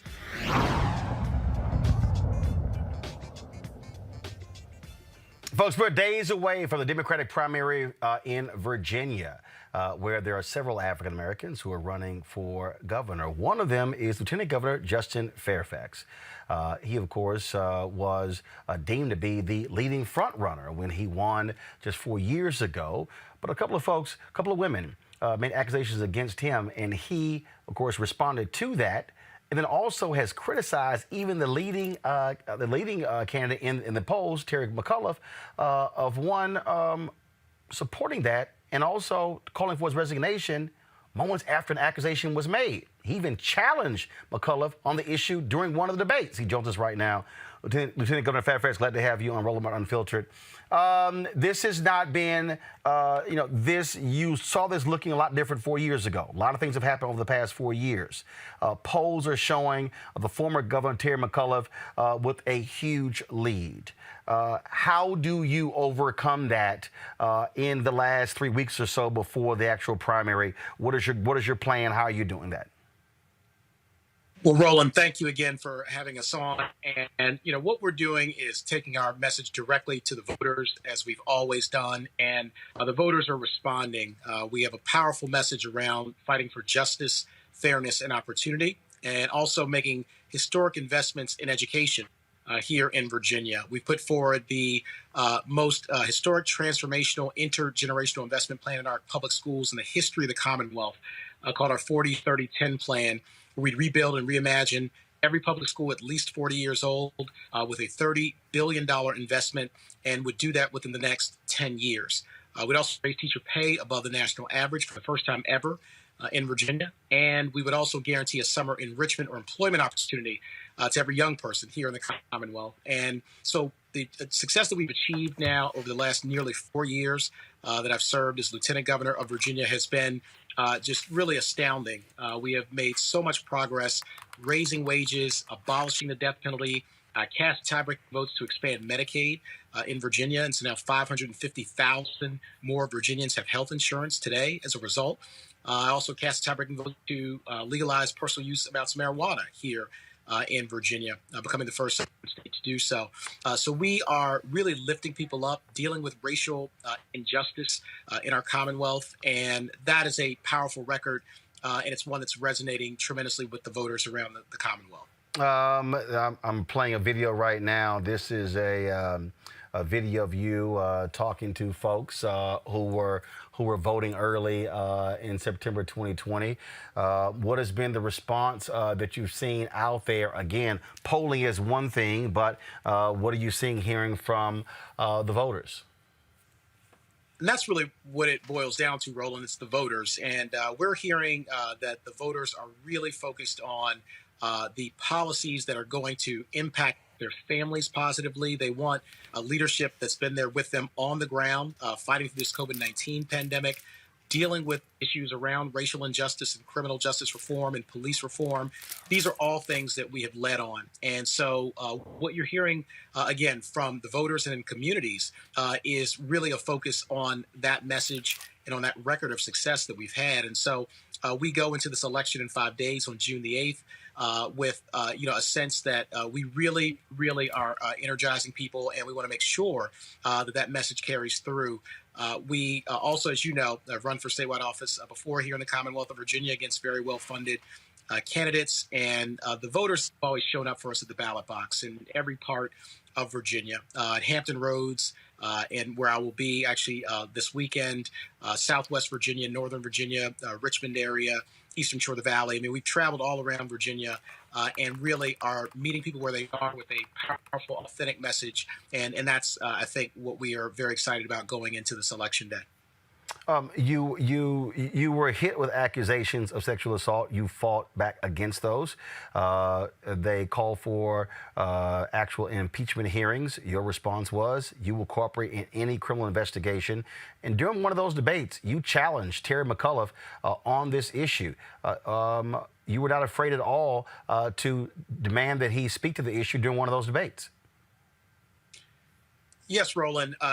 These accusations were false from the second that they were made, and obviously politically motivated. This has been over 2 years now since these were made at a politically opportune time. You'll recall in February of 2019, there was a great deal of unrest here in Virginia and some speculation that I might be elevated to the governorship at that point, and it was precisely then that these accusations and the machinations behind them really kicked into high gear. But we knew what the truth was from day one, and that's why 2 years later, people have seen the evidence, they know that they're false, and they frankly don't like that kind of politics. And so we really need to get to a place where people are not weaponizing these sorts of things, that we have investigations and due process and get to the truth. And when we find out that these are false, we need to really have accountability in those instances. And so I've also heard from the voters that they're proud that we stood up, that we had courage, that we were transparent, we focused on the truth.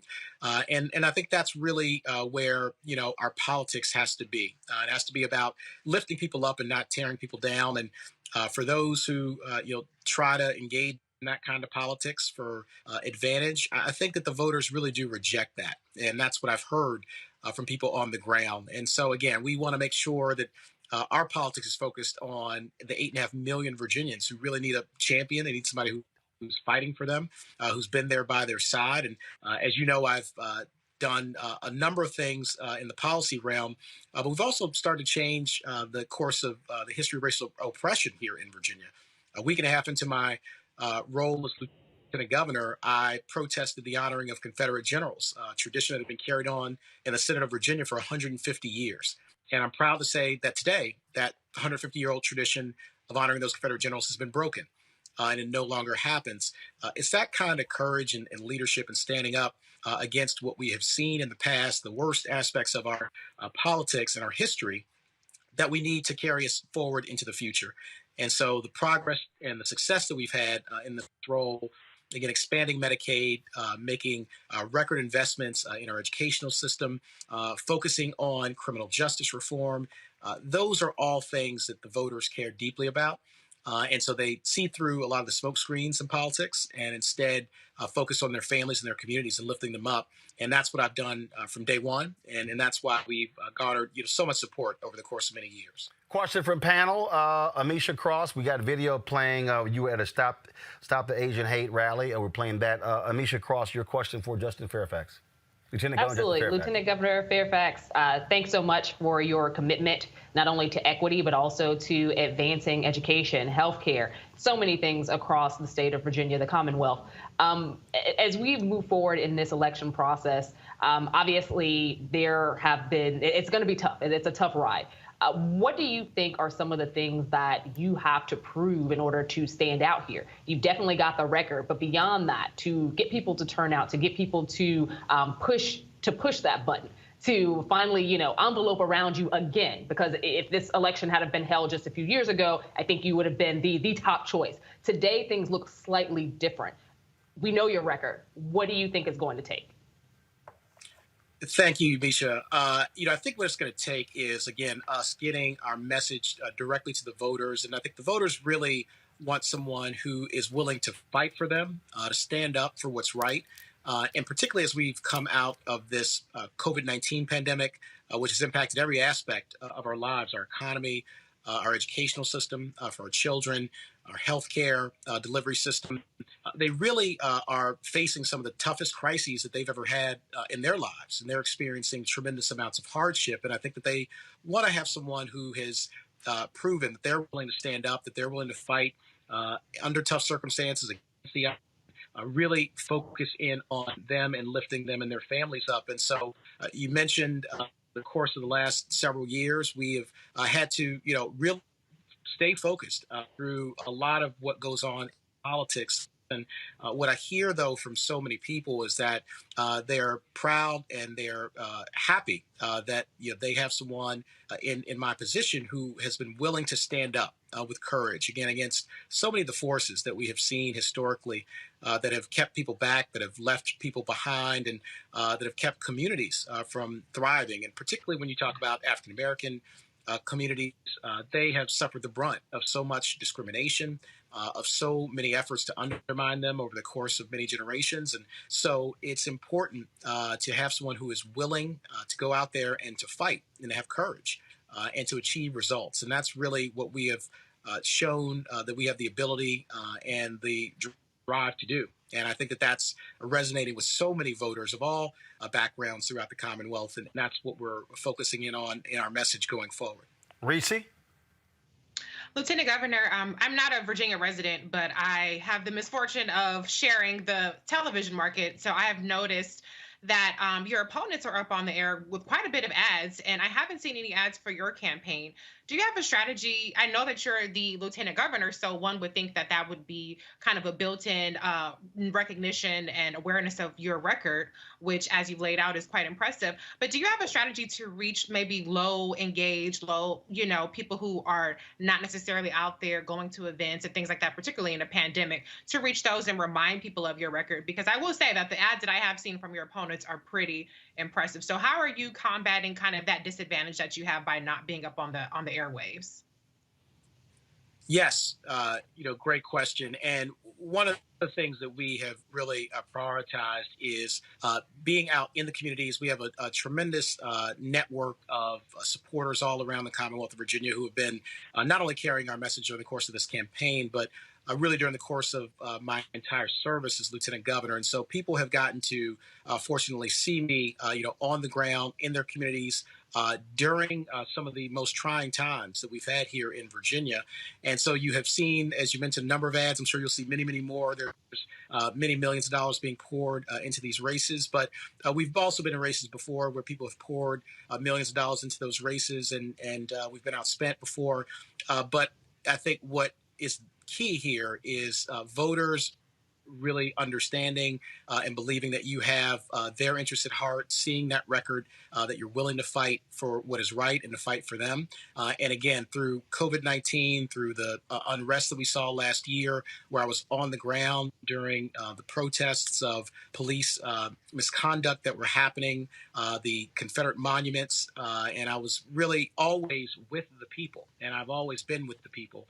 And they've been with me throughout my service. And so it really is that deep set of connections. It's those networks, those authentic relationships that we've developed over the course of my time, both before I came to office and certainly during my time in office, that really is energizing a lot of what we're doing. So you've seen races also around the country where people have spent, many, many millions of dollars, and it hasn't necessarily translated in the ways that people expected. So it's important for us to continue to deliver that message, continue to reach out, and it's something that I look forward to doing over the course of the next 5 days as we get up to June 8th for the election. Justin Fairfax. Thank you all very much. Hold on. Greg Carr, your question. Greg, Lieutenant Governor, hold on 1 second. Greg, I think you're on mute. Sure. Greg? Oh, yeah, there I am. There you go. Sorry. Go ahead, Greg. Yeah, thank you, brother. Thank you, Roland. And it's good to see you, Brother Fairfax. I Great promise you, man, it seemed like you're the hardest working man in Virginia. Every time I look up, it seemed like you are everywhere. I think you done met every one of them 8.5 million voters or people in Virginia. Because I'm like, does anybody else work in the government but Justin Fairfax? I see him everywhere, which actually leads me to the question about, not only June 8th, but beyond. With decades of public service in front of you, still to be lived and done for people. In the short term, what's the ground game strategy for the 8th? I know you've been out there every single day up to the 8th. I mean, and to kind of piggyback on Reese's question of infrastructure and campaign infrastructure. What's your game plan then? And then it looks like Virginia's gone blue. So how do you see this state continuing to move in that progressive direction that you've led in as we look out over the next term of years in terms of the future of Virginia? Yes, thank you, Brother Carr. Great questions. Yes. First, with regards to campaign and infrastructure, again, we are. I'm continuing actually when I leave here. I'll be getting back on the road and focusing on meeting so many more of not only our supporters but folks who we want to be engaged in this election, because we know that really voters are focused in a way like I've never seen on their own economic security, on their own healthcare access, because COVID-19 has just brought home so many of the challenges and brought into stark relief to the inequality that exists in our society. And so they really are focused on your message and how you're actively working to make sure that they have more secure and brighter futures for them, their children, their grandchildren. And so we'll continue to work through our networks, to work through the relationships that we've developed over the course of years to get those messages out. And when you talk about Virginia as a whole, it absolutely has been continuing to trend blue. When I was elected in 2017, it was with the most votes in the history of the Commonwealth for lieutenant governor, 1.36 million votes in that general election. And what we have seen is that our General Assembly has now come into Democratic hands. We have achieved tremendous progress as a result. As I've mentioned, we've abolished the death penalty, becoming the first Southern state to have done so, expanded Medicaid on my tie-breaking votes and the works of so many other people. And again, legalizing marijuana, raising the minimum wage, investing in our education system. And so these are all things that we've been able to achieve by speaking directly to voters, by speaking directly to the concerns, the issues that they have had, and also by having courage, standing up for what we know is right. And again, here in the Commonwealth of Virginia, which has such a long history, as you know, over 400 years of history. And in that history are so many instances and examples of structures and systems that have really kept communities back, particularly African-American communities. And so now there's really an awakening, and people are saying that we want to go in a different direction when it comes to the future of our Commonwealth. And we need folks who have courage, who have fought alongside us to make those things happen.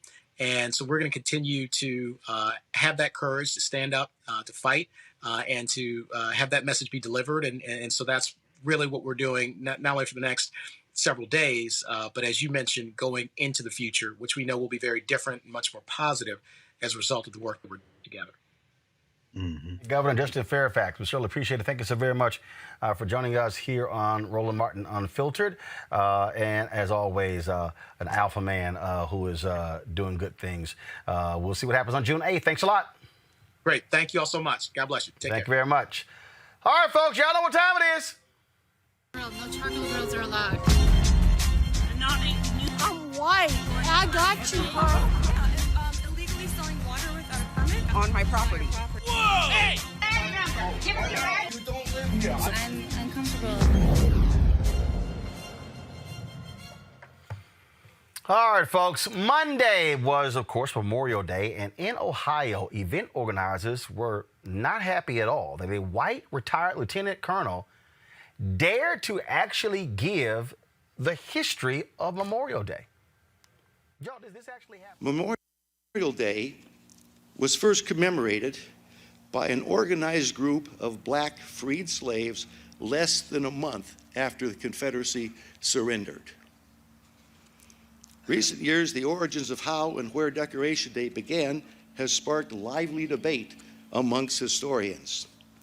However, Yale historian David Blight, asserting the holiday is rooted in a moving ceremony, was conducted by freed slaves on May 1st, 1865, at the tattered remains of a Confederate prisoner of war camp.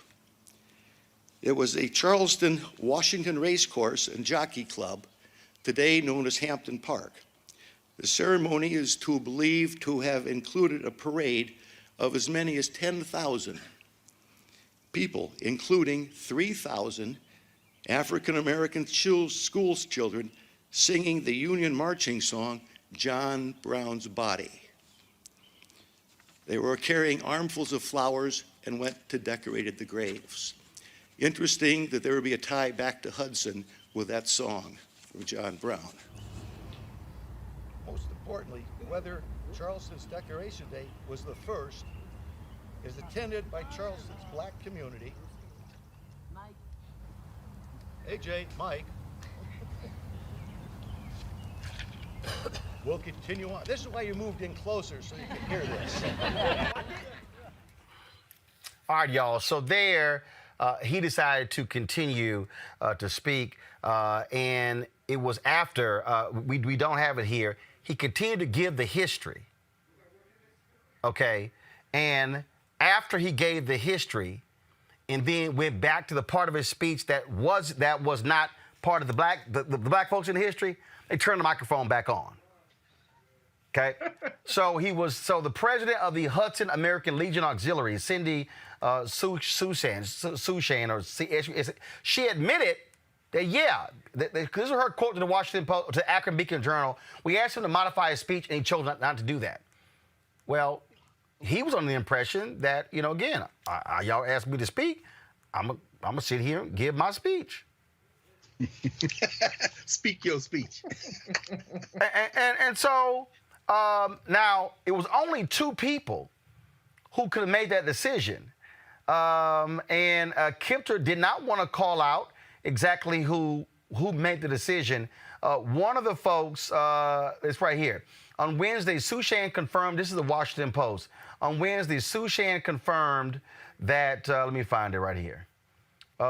Confirmed to the Akron Beacon Journal, either she or Jim Garrison, the adjutant of the American Legion, Lee Bishop, Post 464, had turned the audio down because the theme of the day was honoring Hudson veterans. She declined to confirm who specifically had turned down the volume.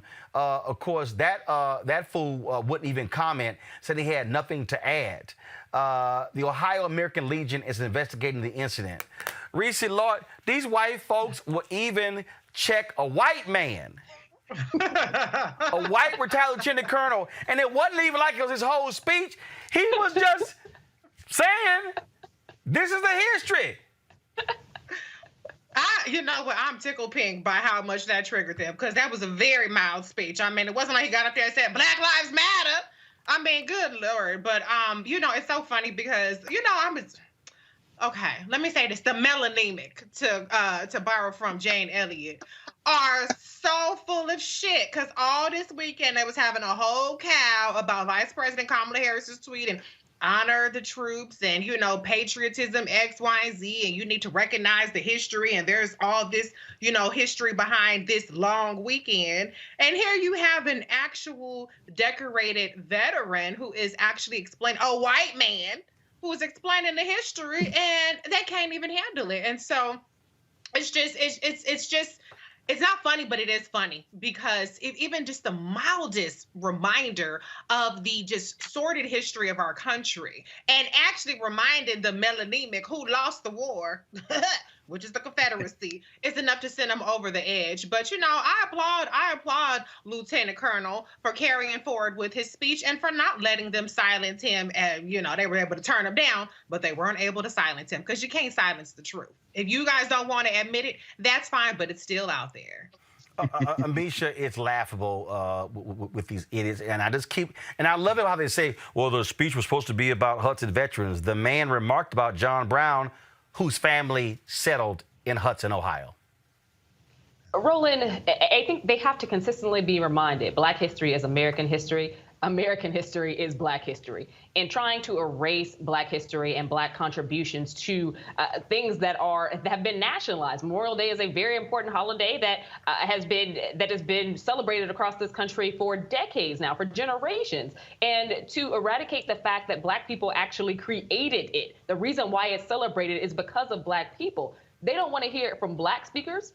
They clearly don't want to hear it from white speakers either. This goes beyond just a notion of critical race theory and teaching our history in classrooms and making the American public more in tune with the Black contributions, but also the reasons why there is so much Black pain that still exists across this country, because white people just don't want to hear it. They don't want to hear it from any speaker. And I think that it's extremely disrespectful, to Reese's point, to all of the people who tweeted all this past weekend and kept hooting and hollering over and over again about how they felt that Vice President Kamala Harris was disrespecting Memorial Day and disrespecting veterans because she had said, have a good long weekend. At the end of the day, most Americans had a good long weekend. They hung out with their friends, family, traveled, went to picnics. It was what it was.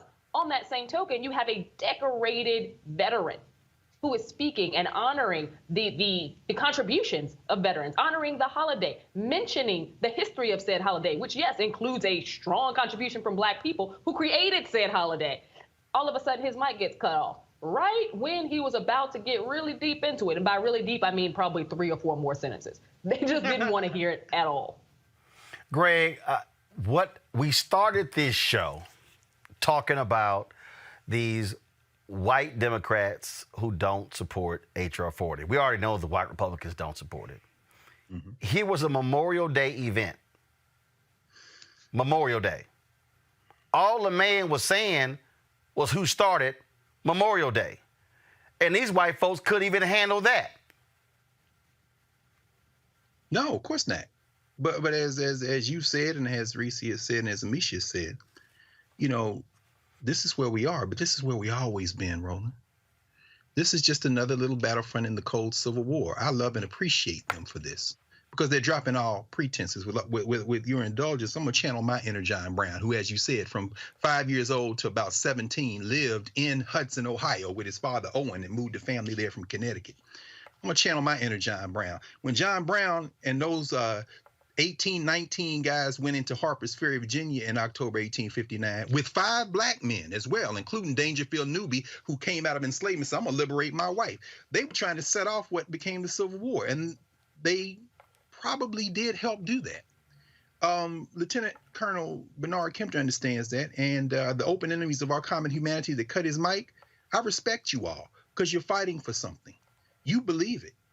The thing about denial, however, is it doesn't stop reality.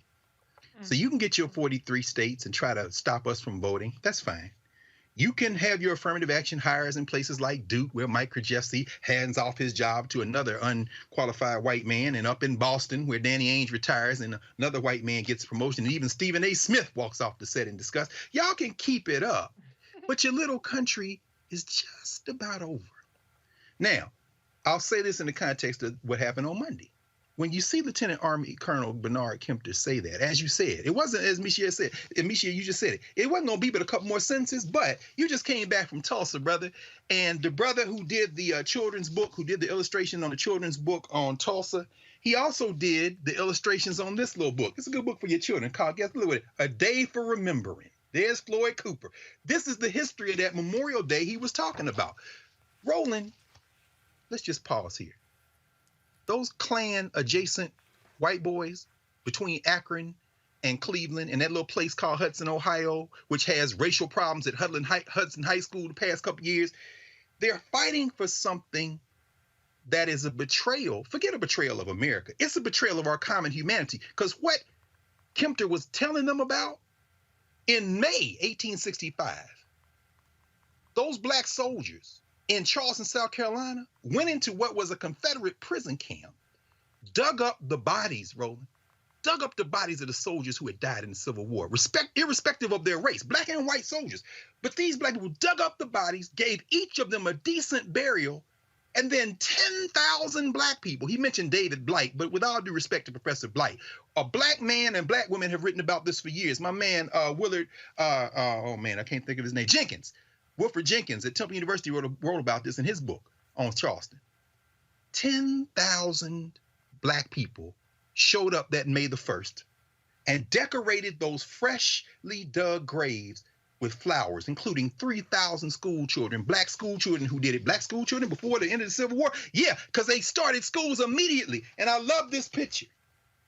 There's the arch those black men put together, martyrs of the race course. And they marched in there, and those children laid those flowers at the grave, singing, John Brown's body lays a molding in the grave. But his truth is marching on. Turn off the mic, because we about to turn off the lights on your little settler project. And you can put your fingers in your ears if you want to. You're just going to get run over. That don't mean the water ain't going to drown you anyway. I just love how these folk cannot handle any level of truth. You know, that was one of the cable news executives told a friend of mine that when he asked, why don't y'all have Roland Martin on more? And the person says, well, you know, I like Roland, but he's like a strong cup of black coffee. Thank you. And I said, you damn right. I'm telling y'all, folks, this is why all you black folks, when y'all going on these mainstream networks, do what I've always done, and Greg is showing y'all. Read some of them damn books. Infuse actual history into your analysis when you're on. Use your television hits as an opportunity to educate the masses on black people. Use the opportunity to weave in American history. Don't just talk about present day, because the reality is, as Dr. Maya Angelou told me, you are a teacher, and use it wisely. That's why I don't play around with this. That's why you don't see me sitting here getting involved in gossip and mess. That's why we don't talk about on this show who got married, who got divorced, who having kids. Because if y'all want to hear that stuff, y'all can go to somebody else's show. This is why we deal with real stuff. And so to that retired lieutenant colonel, way to give him hell and way to keep giving your speech. And I told Jackie, our booker, track him down. I would love for him to come on and read that speech again, so we have a clear audio portion of what he had to say. That way we can share it. And hell, more folks. And see, this is how stupid they are, you dumbasses there in Ohio. Because y'all so dumb. More people have actually heard what he had to say than the number of people who were actually at the event. That's why y'all keep playing yourselves. I keep telling y'all folk while we had this segment, Crazy Ass White People, because all y'all are doing is making our jobs easier. So I hope the American Legion of Ohio fire Cindy and that other fool, and y'all go ahead and replace them with some black veterans. Please do that. Hey, y'all, an update on our girl Erica. Yeah, go ahead, Greg. To tell you, congratulations, man! You coming to my hometown? You on the faculty of Fisk now? Yeah, that is true. That is true. The folks at Fisk announced that last week. I'll be a scholar in residence, and so I will be teaching several times at Fisk in the next year. Looking forward to chatting with the students and bringing the funk on campus. Y'all know how we roll. Y'all know how we do it. This was the announcement they actually sent out right here. It's the inaugural Revis L. Mitchell Distinguished Scholar in Residence. And so I appreciate Fisk President Van Newkirk for doing so. And so looking forward to that. Absolutely. Also, let folks know I got an opportunity. Our girl, Erica Savage Wilson, we talked today. Erica is improving. Y'all, Erica, of course, one of our regular Thursday panelists. A lot of y'all have been saying you miss Erica. She was involved in a really, really bad accident. Y'all, we almost lost Erica in that accident. She's going through massive therapy, speech therapy. She suffered traumatic brain injury, physical therapy, all of that, dealing with hearing loss. And so she's a fighter. And so it was, so she was talking, like she's getting her speech back. She just wanted to thank us for the tribute last week, the video we did, saying how much folks we miss her and all of that. And so we want people to understand that y'all keep praying for her. She needs it. And again, if y'all also want to show us some love, Reese asked us to do this. And so Erica's Cash App is, give me 1 second. I had $ Erica Savage Wilson. I think that's what it is. Yeah, that's right. Yeah, $ Erica Savage Wilson. And so if y'all want to drop her something, please do so. Let her know. She can't, like I say, she's limited what she can do, not much talking. So she's responding with hearts of the people who have actually given her, who have contributed to her, given her a love offering. So I just wanted y'all to know she did call as I was coming into the office today. And so she wanted just to go ahead and let y'all know. And so it's going to be a long way back for her. When she called me earlier this year, she said, I won't be back until next year. That's how much therapy she has to undergo. But we know she's a fighter, and we can't wait to have her back on the show. So just wanted to give y'all that update. We appreciate everybody. Amisha, thank you. Reese, go ahead. I'm sorry. Yeah, it's Erica, Erica, because I know a lot of people spell Erica with a K, so it's Erica. Yep, $. Y'all should know how to spell Savage and Wilson, but Erica's with a C. $ Erica SAVAGEWILSON. So please drop her a little something. All right, folks. Amisha, Greg, and Reese, thank you so very much, folks. Again, if y'all want to support what we do here at Roland Martin Unfiltered, y'all know how to do so. John Bring the Funk Fan Club, Cash App, $ RM Unfiltered, PayPal.me/R Martin Unfiltered, Venmo.com/RM Unfiltered, Zelle is Roland@RolandSMartin.com or Roland@RolandMartinUnfiltered.com. And so y'all know how we always end the show. Go back to the panelists and me as well. I want to thank everybody for watching. All of y'all who are on YouTube and Facebook and Instagram and Twitter who are watching, please support the work that we do. We keep it real. We keep it independent. And, of course, we end the show the same way every single day. Y'all know how we do it. Now, Misha, Greg, and Reese and Erica have a way of ending the show as well. So you got to throw the right fist up, Misha, to join them up. So here we go. See y'all tomorrow. Holla!